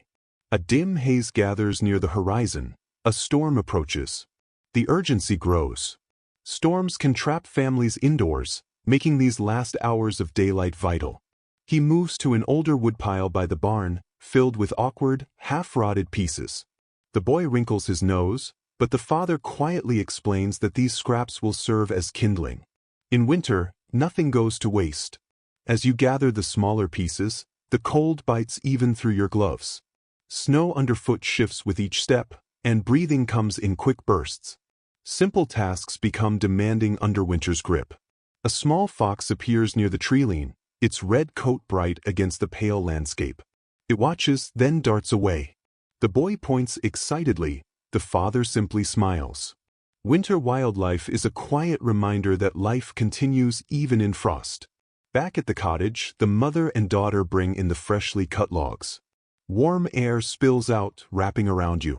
The girl stacks logs neatly by the hearth, organizing them by size. Small pieces are set aside for kindling in a clay bowl. Each size serves a purpose. The sick child awakens briefly, drawn by the sound of wood. They smile weakly, whispering to the mother, who gently rests her hand on their forehead. Even the ill, even the weary, find comfort in a hearth well stocked with fuel. The father enters last, shaking snow from his shoulders. Crystals glint in his beard. The mother offers a warm cloth, and he holds it gratefully. His breathing slows, shoulders relax, the day's critical task complete. But managing firewood is a constant cycle. He sorts logs carefully, selecting the driest ones for tonight. Tapping each piece, he listens to subtle tones only he understands. A rural tradition emerges. Some families placed an evergreen branch atop the freshest stack, believing it encouraged the wood to dry. Evergreen symbolized life through cold. The girl finds a small pine bough and places it on the stack, smiling at her contribution. Not all winter chores carry ritual, but firewood often does. Its importance shapes habits and customs quietly passed down. The father crouches by the hearth, testing embers. He places logs gently, feeding the fire. A small flame catches and grows, painting the room orange and gold. The children inch closer, hands extended. The cottage warms. Shadows soften. Comfort hums through the air. Dinner preparations proceed with ease. The mother ladles broth into a pot, the boy shows his trimmed chips, and the girl sings softly while setting the table. Even the sick child watches contentedly. In a world of modern heating, firewood may seem simple. Here, it means hope versus hardship, rest versus shivering, night versus survival. The father finally sits, tired but steady. The woodpile will shrink with each day, but tonight there is enough warmth, safety, peace. You sit by the fire, feeling its heat seep into your bones. Outside, the storm builds slowly. It begins after dusk, not violently, but gradually. The wind softens, trading sharp whistling for a muffled hush. Snow falls, heavy and dense, drifting like feathers shaken loose. Venturing out with the parents to check the well, the world feels quieter, dimmer, softened. Wells are lifelines in winter, yet stubborn. Water freezes easily, villagers must check them daily. Historical notes describe the winter battles with frozen wells, clogged buckets, and streams turned to ice overnight. The father lifts the well lid, peering inside with a lantern. A thin ice crust forms across the surface, enough to complicate chores. He reaches for an iron rod, breaking the ice with steady practice. It cracks into floating shards, sparkling like broken glass. The boy watches, fascinated. Old winter customs appear. Villagers often lowered a smooth stone into the water to prevent thick ice. Tonight, one glistens inside the well. The father nods, acknowledging smart preparation. The mother lifts the bucket, pouring water into a small wooden tub carefully. Water is as precious as firewood. Fetching more means facing the storm again. Scholars note that wells froze occasionally, requiring daily ice breaking or alternative sources. Tonight the well works, though the father gestures toward the stream, aware tomorrow may be harder. The snow thickens as you head to the stream. Paths disappear under drifts. The girl carries a linen-lined basket for ice to melt near the hearth if the well freezes. She walks carefully, eyes alert. The stream is locked beneath a glassy crust, thicker than the well, but not fully solid. The father tests it with a rod, striking gently at first. Ice responds with a resonant thud, then cracks open a small pocket of water. Droplets leap into the air, freezing instantly. The girl dips her hand, filling the basket with ice chunks, wincing but continuing. The father steadies her when heavy, The boy helps pack snow around the ice. Every movement shows cooperation, small hands learning winter responsibility. Some villagers believed cracking stream ice woke the water, keeping it flowing. Whether symbolic or practical, today's cracks may prevent complete freezing. The walk back slows. Snow presses against clothing, wind grows insistent. You follow the cottage outline through swirling flakes. Inside, warmth embraces you. The mother sets the water tub by the hearth. The girl arranges the ice, adjusting cloth to catch melting water. The father rubs his hands, sealing out cold. The storm presses outside. Snow taps the shutters like a distant drum. Fire crackles inside, glowing brighter. The sick child stirs. The girl offers a warm cloth. The mother warms the first pot of snow melt, pouring it into a larger pot for washing and cooking. Snow water tastes lighter than well water, yet sustains life. In some regions, snow melt was essential where wells froze. The mother tests purity, satisfied. The boy asks why it tastes faint. The father explains simply, snow forgets the earth. A poetic but practical truth. A sudden crack outside makes everyone pause. Perhaps a branch has broken. The father listens carefully, then relaxes. Winter nights hold many sounds, all worth attention. The mother places a jug of water near the hearth, far enough to avoid boiling. Heating water too much wastes fuel. The girl arranges ice carefully, storing it where cold seeps through walls. She touches each piece with care, preparing for tomorrow. Outside, snow falls steadily, softening the world into quiet. Inside the cottage, warmth and light persist. Settling near the fire, the steady drip of melting ice from a basket becomes part of the winter's soundtrack, soft, rhythmic, almost musical. Unlike the candle or church bell, it marks survival. Tonight, the family rests, knowing water is available in many forms. In the well, the stream, or the snow itself. Each source requires effort, yet each fulfills the same essential need. In this frozen world, every drop matters. Outside, the storm rages through the night. By morning, it softens. The cottage is quiet, insulated under fresh snow. Embers glow faintly in the hearth, and the mother gently stirs them back to flame. The air carries the scent of damp wool and lingering herbs from yesterday's cooking. As everyone adjusts to the morning chill, a new winter rhythm emerges. Today will be mostly spent indoors, yet work never truly stops. Medieval household records show winter's transformed cottages into busy workshops, alive with essential tasks from dawn to dusk. When icy winds made travel dangerous or snow blocked familiar paths, families turned inward. The father stretches and reaches for a bundle of tools. The mother organizes materials across the table. The girl brings a wooden mallet and a bag of small nails she and her brother collected earlier. The boy gathers worn wooden handles, broken under strain. Today, these tools will be repaired. Fixing equipment is winter's quiet backbone. Without it, spring tasks would collapse under broken implements.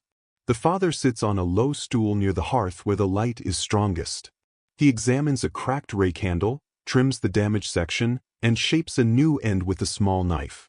Thin curls of wood fall to the floor, carrying a faint earthy scent. The boy sweeps the curls aside, saving the larger ones for kindling. By the wall, the girl and mother prepare wool for spinning. She teases tangled tufts into long fibers, soft but stubborn.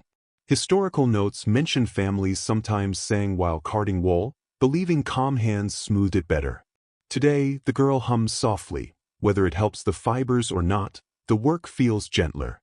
The mother warms her hands by the fire and starts spinning thread on a spindle, the motion steady and familiar. Each thread may become a shirt, blanket patch, or repair for a drafty corner.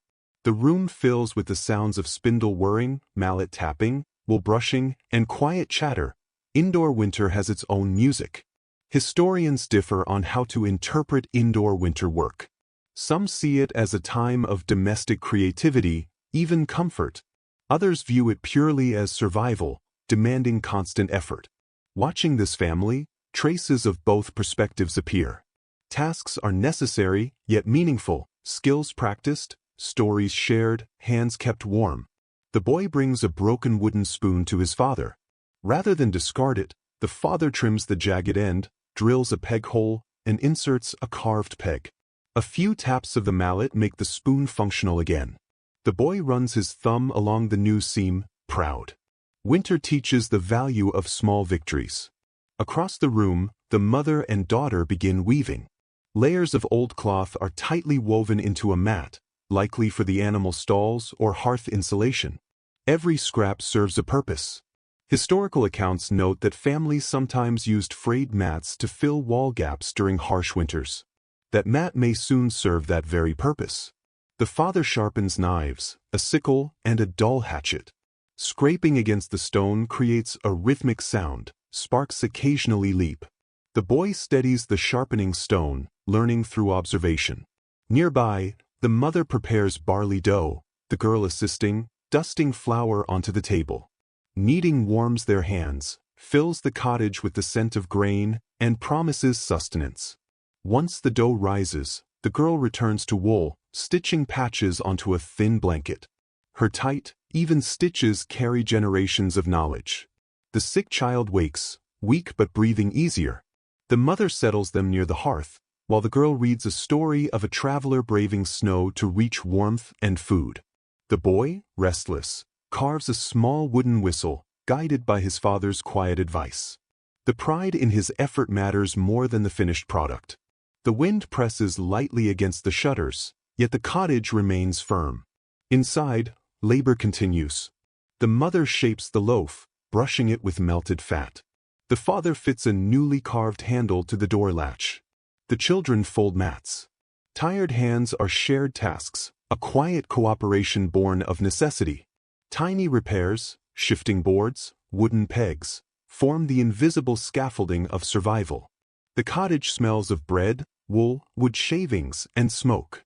It feels alive, every sound and gesture contributing to endurance. Eventually, the loaf is placed near the fire. The family pauses briefly, the father stretches, the children rest, and the sick child sleeps wrapped in wool. Winter confines them, yet their hands, voices, and steady effort create warmth. Evening drifts in, gray light softening the world outside. The storm has become a gentle whisper. The mother prepares stew, the father inspects mended tools. Suddenly, a firm knock sounds at the door. Winter rarely brings visitors unless necessity drives them. The father opens the door, and icy air sweeps in. A traveler stands there, cloak heavy with snow, boots coated in drifts, breath fogging. The father gestures him inside.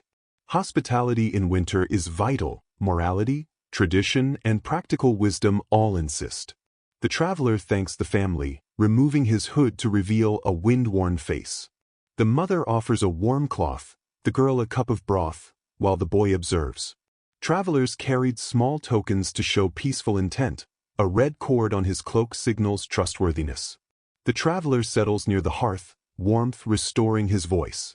The sick child stirs but calms under the girl's hand. The father asks his destination. The traveler hopes to reach a distant village before darkness, slowed by the storm, carrying a light pack, likely from trading or urgency. Some historians see winter travelers as rare. Others note trade networks remained active even in harsh months. Here, necessity explains the journey.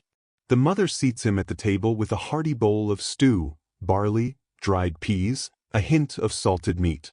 He eats slowly, savoring not only the food but the relief of safety.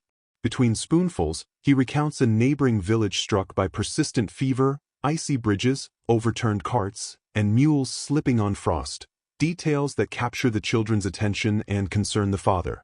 Winter illnesses spread easily through travelers and wind alike. The mother, hearing this, rises to fetch some dried herbs she had stored in autumn. She hands the traveler a small pouch, instructing him to steep it in hot water at the next hearth he finds. He accepts it with sincere gratitude. A faint piece of folklore lingers in your mind. In some regions, giving herbs to a traveler was believed to bring blessings to the household, as if generosity itself carried protective magic. Seeing the mother's gesture, you understand how such beliefs might arise. The traveler resumes his tales. He speaks of a wandering monk who passed through a village, singing hymns in exchange for shelter, of a tinker crafting metal charms believed to keep wolves away, of a snowstorm so fierce that it hid an entire farm from view until the roof was nearly buried. The boy leans forward eagerly, nearly spilling his broth. The girl glances at her father each time the traveler mentions a distant place, her eyes holding quiet longing, not to escape, but to understand the world beyond their fields and woods. The father asks if wolves have been seen nearby. The traveler nods slowly, mentioning tracks near the lower ridge 2 nights prior, not close enough to be dangerous, but enough to warn. The father tightens his jaw and adds another log to the fire, as if fortifying the hearth could fortify the home. You notice the traveler's boots are soaked. The mother carefully lifts them closer to the fire, placing wooden supports underneath to prevent scorching. She offers him a spare pair of wool socks.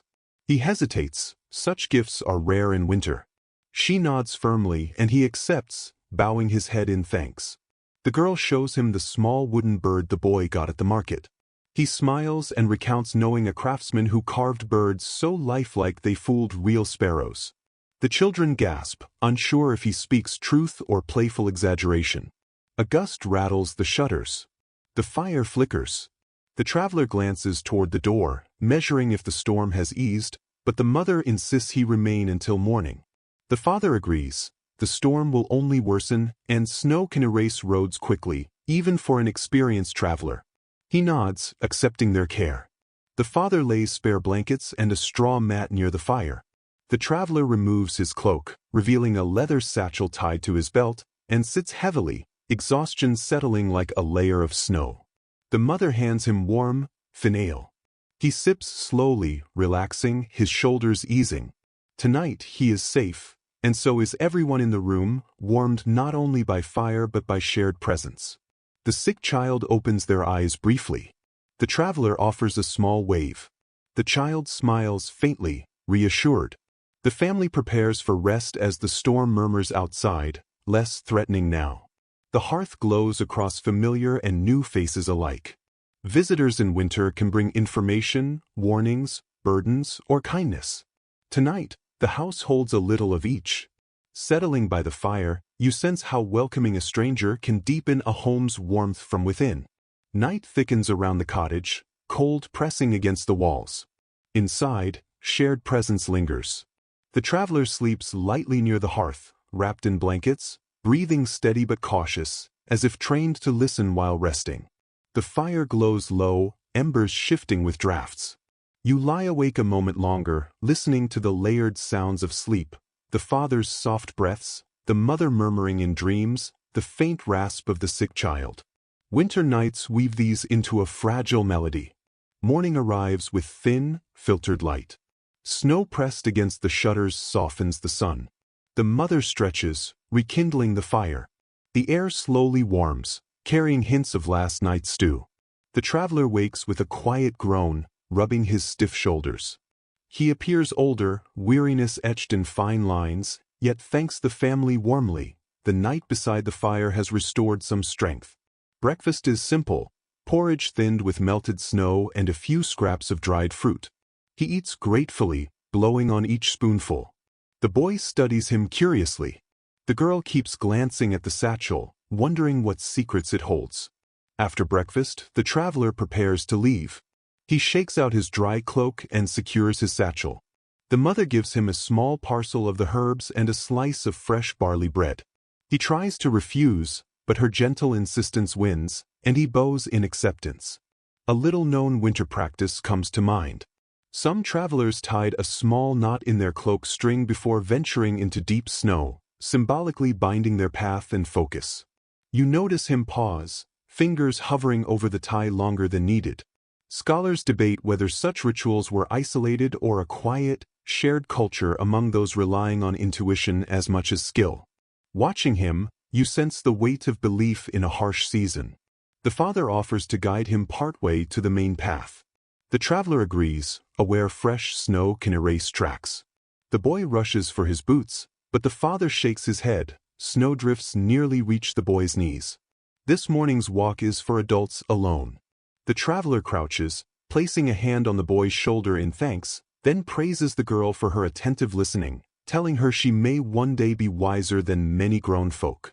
She blushes, hiding behind her scarf. The mother smiles, brushing back her hair. Outside, the storm's remnants cover the land in thick white. The father steps first, testing snow depth with his staff. The traveler follows, adjusting his cloak. Their footprints trail behind, crisp and deep. The girl watches from the doorway, hugging her shawl. The mother finally draws her inside, but she lingers, tracking the figures until snow swallows them. Inside, the boy asks where the traveler might be headed. The mother kneels, explaining that sometimes people walk far in winter for work, duty, or hope. He thinks quietly, then nods.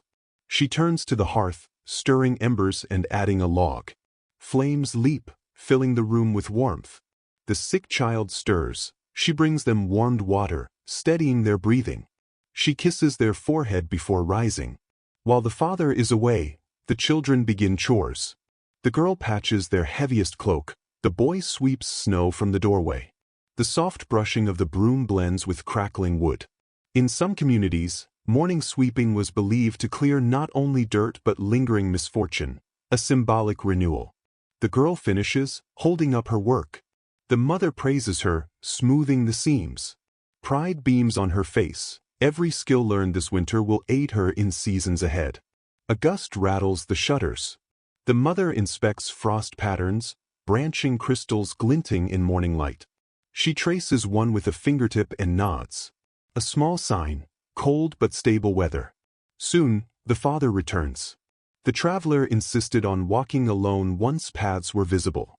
He brushes snow from his cloak, reporting that the traveler seems strong enough to continue. The mother exhales in relief. The children pepper him with questions, and he answers patiently. Then he reveals a small wooden charm, pressed into his hand by the traveler before leaving, a disc carved with a sun. The girl gasps softly. The boy touches it reverently. The mother places it near the hearth, saying, "Sunlight in winter is always welcome, even if carved from wood." Not all winter visits are so peaceful. Travelers often arrive ill, lost, or desperate. But today, fortune wrapped itself in snow and departed with hope intact. The father stretches his cold fingers by the fire. The mother brings a warm drink. The children cuddle near the hearth, the sick child resting peacefully. The charm glows faintly in the firelight. Outside, the world is white and quiet. Inside, the family feels connected to each other and the wider world, stitched together by footsteps across winter paths. The presence of a passing traveler has deepened the home's warmth. The morning drifts into muted calm. Sunlight is faint, struggling through a sky still heavy from last night's storm. Snow lies untouched except for fading footprints. Inside, stillness settles. Work pauses. Even the children sense the day's soft hush. Winter allows no long rest. The father lifts his head, hearing a faint, uneven bleat. One goat is uneasy. Animals, too, have endured the storm, huddling in small pockets of warmth. The father dons cloak and boots, gesturing for you to follow. Outside, the air is clean, sharp, lightly metallic. Snowdrifts curl like frozen waves. The ground is slippery under fresh powder. In the barn, the smell of animals and straw envelopes you. The cow shifts, watching curiously. The goat stamps impatiently. Frost clings to beams overhead. Winter penetrates even sheltered spaces. The father kneels, checking the goat's hooves for ice or stiffness. He finds packed ice lodged between them, a common winter issue noted in manor estate records, which can worsen if ignored. He retrieves a hoof pick carved from ashwood, clearing the ice carefully while murmuring reassurance. The goat relaxes, recognizing the ritual. He spreads warm ash beneath her feet, creating a dry patch. The boy arrives with a bucket of warmed water, squealing at its heat. The father shows him how to pour a small amount into the trough without letting steam attract rodents. A small, curious detail floats through your thoughts. Rural law often noted that care in such minor winter tasks prevented serious problems, blending practicality with tradition. Some farmers scattered crushed mint leaves in animal stalls during winter, believing the scent eased tension in restless goats. You notice the girl doing the same now, sprinkling a pinch near the edge of the stall. Whether it calms the animals or not, the barn carries a slightly fresher scent because of it. Scholars debate the impact of winter animal care on medieval families. Some argue that livestock were tough enough to endure the cold with little attention. Others stress the constant vigilance required, breaking ice in troughs, checking hooves, adding straw, repairing drafts. Standing here, watching the family care for each animal deliberately, you understand how survival depended on these small, precise actions. The father moves toward the cow, inspecting her udder and sides. He runs his fingers along her flank, feeling for any stiffness that might signal illness. The cow responds with a low, contented hum. The girl approaches with a bundle of fresh straw, spreading it thickly on the floor. The crackle beneath her feet fills the barn with a soft, rhythmic sound. She pauses at a small feather stuck to the cow's side, likely from a hen wandering for warmth yesterday. Gently, she plucks it and tucks it behind her ear, a tiny keepsake of winter's oddities. Outside, a crow caws sharply. The father glances toward the barn door and steps out to investigate. You follow. The crow hops across the snow, pecking at a frozen clump, its black feathers gleaming almost blue in the cold light. The boy follows behind, attempting to mimic the crow's call. The bird responds indignantly and flaps to a nearby fence post. A gust of wind lifts loose snow into a delicate spiral, dancing briefly before settling. The world feels mostly silent. Even the forest seems to hold its breath. Back inside, the mother joins the children, checking the hens roosting together in a fluffed cluster, like one breathing creature. She lifts a hen gently, examining its comb for frostbite. Satisfied, she returns it to the group. She opens a small clay jar of crushed grains, sprinkling a measured handful on the floor. The hens flutter down, pecking eagerly, leaving tiny patterns in the straw like stitched threads. A lesser-known tradition comes to mind. Some villagers believed hens laid better eggs in winter when kept near warm objects, so they placed smooth, heated stones wrapped in cloth near the roost. You notice such a stone tucked against the wall. It radiates faint warmth, but the intention remains clear. The boy rushes to the pig's pen. The pig snorts, rooting through its bedding for hidden treats. The boy laughs, checking its snout for frost crust. The pig nudges him affectionately, its warm breath against his gloved hands. The barn fills with soft sounds, the rustle of straw, the gentle chewing of animals, the mother murmuring encouragement to the hens. Winter work has a calmness, not from ease, but from familiarity. Suddenly, a faint crack echoes, a tree splitting under ice. The father pauses, listening. Winter forests are full of such voices. Some trees endure, others fall. He waits briefly, then resumes work. Winter threats aren't only cold or hunger, sometimes they come from ice-laden limbs collapsing. Families learn to recognize these warning sounds, understanding they may signal fallen paths or damaged roofs. The father finishes inspecting the animals, ensuring each is warm, dry, and well-fed. Before leaving, he secures the shutters, checking every latch. The storm has weakened parts of the walls, which he reinforces with extra straw. Inside the cottage, the mother prepares a warm mash for the goat using barley scraps and leftover stew. The goat eats with enthusiasm. The children giggle as bits cling to her whiskers. The sick child watches from bed, a tired smile crossing their face. Seeing the animals cared for seems to comfort them, as if the barn's health mirrors the family's. The father removes his gloves, flexing his fingers near the fire. The mother hands him a cup of warm broth. Steam rises gently between them. In their eyes, you see the quiet satisfaction of a task completed, a small but essential victory against winter. The girl sits beside you, brushing straw from her sleeves.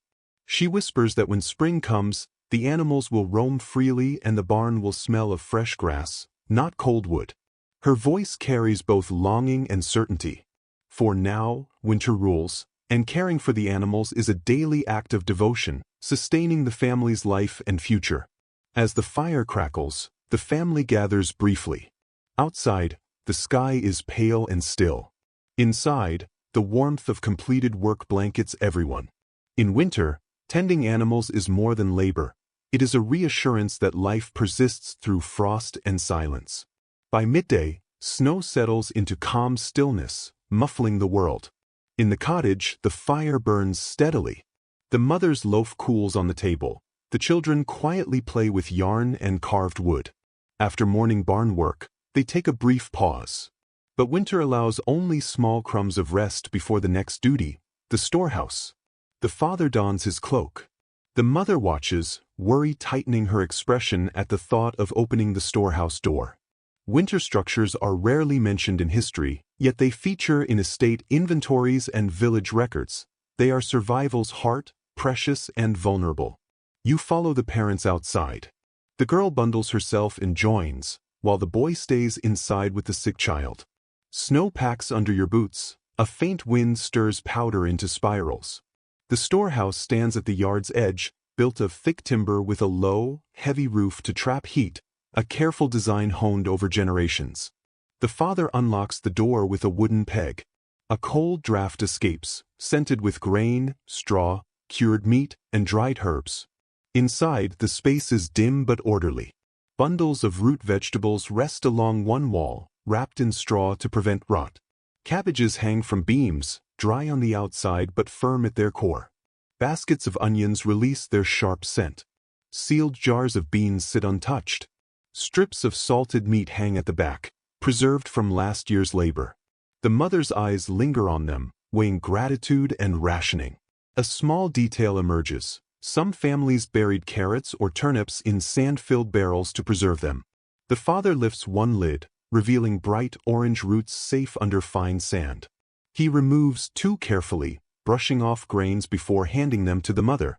Scholars debate medieval storage techniques. Some see them as crude guesswork, others marvel at their effectiveness.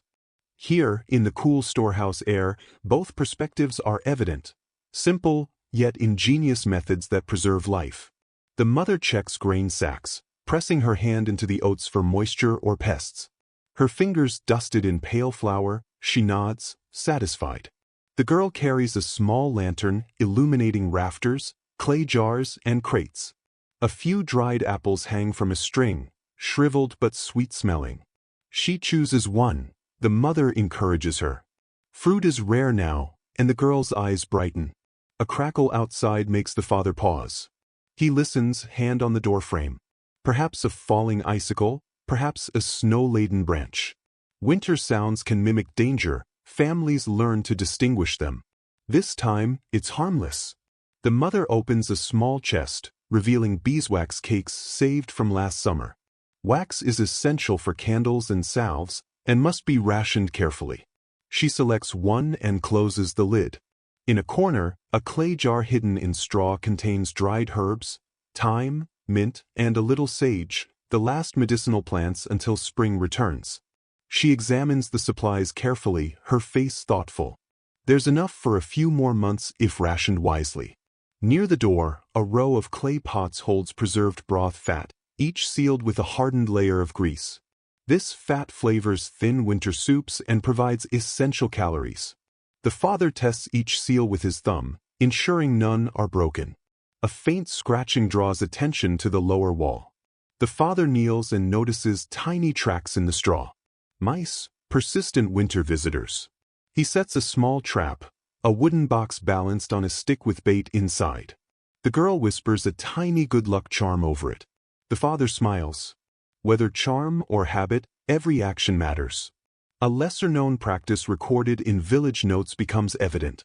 Many families rotated stored goods regularly, moving older items forward and newer ones back. The mother now does the same, shifting root vegetables and grains to prevent unnoticed spoilage.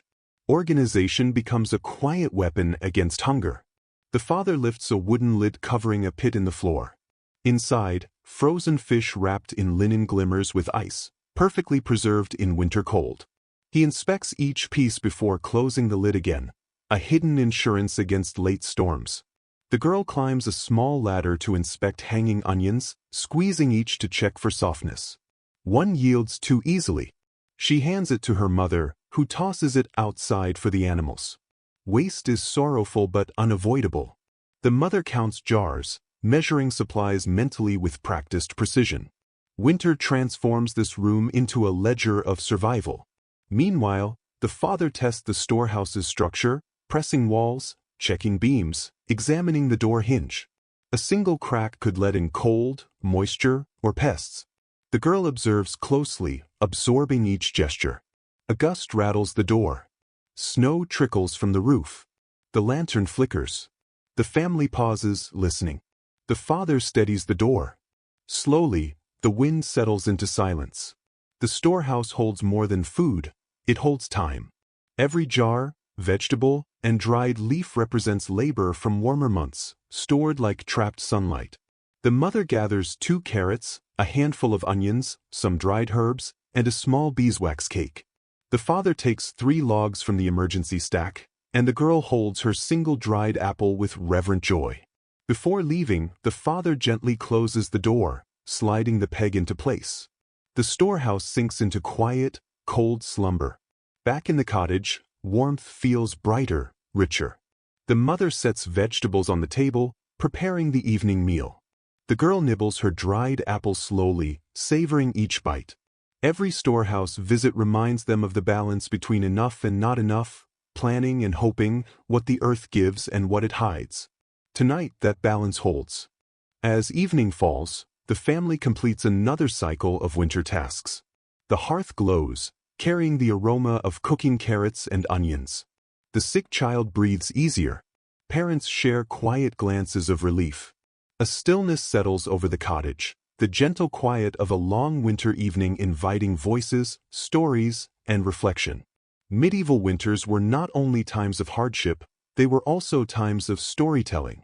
Manuscripts, travel notes, and oral traditions reveal how people leaned on tales to fill dark hours. Tonight, the family is ready for stories. Once dinner is finished and bowls cleared, the father settles by the fire. The mother wraps herself in a shawl, knitting in her lap. The children cluster together like sparrows, eyes bright with expectation. Even the sick child leans closer to the flames. The father begins the first tale. A winter long ago when a blizzard nearly buried the village. Villagers dug tunnels between cottages, and a neighbor's goat caused chaos. The children gasp and laugh. His calm but vivid tone shapes each scene. Families often repeated favorite stories every winter, believing voices could soften the cold. The father finishes. The boy begs for another. The mother nods. The girl shyly begins a tale learned from her grandmother, a clever farm hand tricking winter spirits by pretending to be colder than they were. Her gestures make her siblings giggle. Winter storytelling served many purposes, reinforcing community bonds, teaching lessons, offering comfort and distraction. The boy follows with a short, silly story about a rooster trying to outcrow the church bell. His animated hands and sparkling eyes make everyone laugh. Even the father smiles. A quieter moment follows. The sick child whispers for an old legend. The mother begins softly, a mysterious guardian wandering on the coldest nights, leaving frost on window panes. Her voice is slow, comforting, not frightening. Flames crackle, shadows dance on the walls. The father tells another tale, this one of a farmer attempting to plant seeds midwinter. Children laugh as hungry birds enjoy the crop instead. Humor blends gently with lessons about nature's rhythm. The mother watches him fondly. Storytelling becomes rest for the mind if not the body. The boy asks, "Do the trees hear us?" The father smiles. Trees hear everything but speak slowly. The girl adds that in winter, trees listen more carefully because the world is quieter. Some villagers whispered kind words to trees in winter to encourage growth. She mentions this proudly. The sick child requests one last story without lessons or spirits. The mother tells a brief tale of a shepherd lying beside his flock, watching stars breathe light into the snow. The child drifts to sleep. Tonight, warmth comes not only from fire, but from voices shared in a quiet room. The father sips warm ale, the mother herbal tea. Children whisper reenacting stories. The fire pops, shadows ripple like ink. The sick child smiles faintly in sleep. Winter storytelling is an anchor, a ritual reminding the family of joy, imagination, and connection. Outside, snow drifts lazily. Inside, words glow like embers in the heart. As silence falls, the family settles. The mother checks the stew near the hearth, stirs carefully, saves the last ladle for morning. Winter feels less like an enemy, more like a stern guardian. You sit near the hearth, feeling the slow rhythm of warmth, the quiet heartbeat of the cottage. The father inspects tools, nods respectfully. The girl smooths a mat she wove. The boy yawns, the mother laughs, the sick child sips water, showing signs of recovery. The father adjusts logs to ensure the fire lasts until morning. Shadows sway gently. The girl watches flames, dreaming aloud about wood that burns longest. The father promises to teach her after snow melts. The mother lights a beeswax candle by the sick child, softening the night.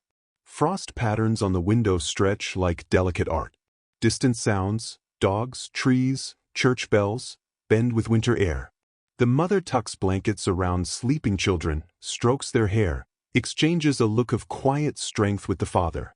The family follows its night routine. Doors latched, herbs in place, the sick child comforted.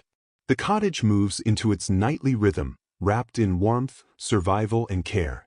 The father extinguishes the candle. Darkness settles like drifting feathers. The hearth glows steadily. You breathe in, feeling the safety of the cottage. Winter survival is more than shelter or fire. It is connection, care, and love carried in small, persistent gestures. The family drifts into sleep. Outside, snow falls silently. Inside, warmth and calm fill the cottage. Sounds soften, the rustle of blankets, the fire crackle, the children's breathing. The story settles like a bird folding its wings. The long journey of winter days feels lighter, warm, and comforting. Let your breathing slow. Shoulders relax. Fire's glow lingers. Winter night is safe. The cottage is safe. And you are safe. Sweet dreams.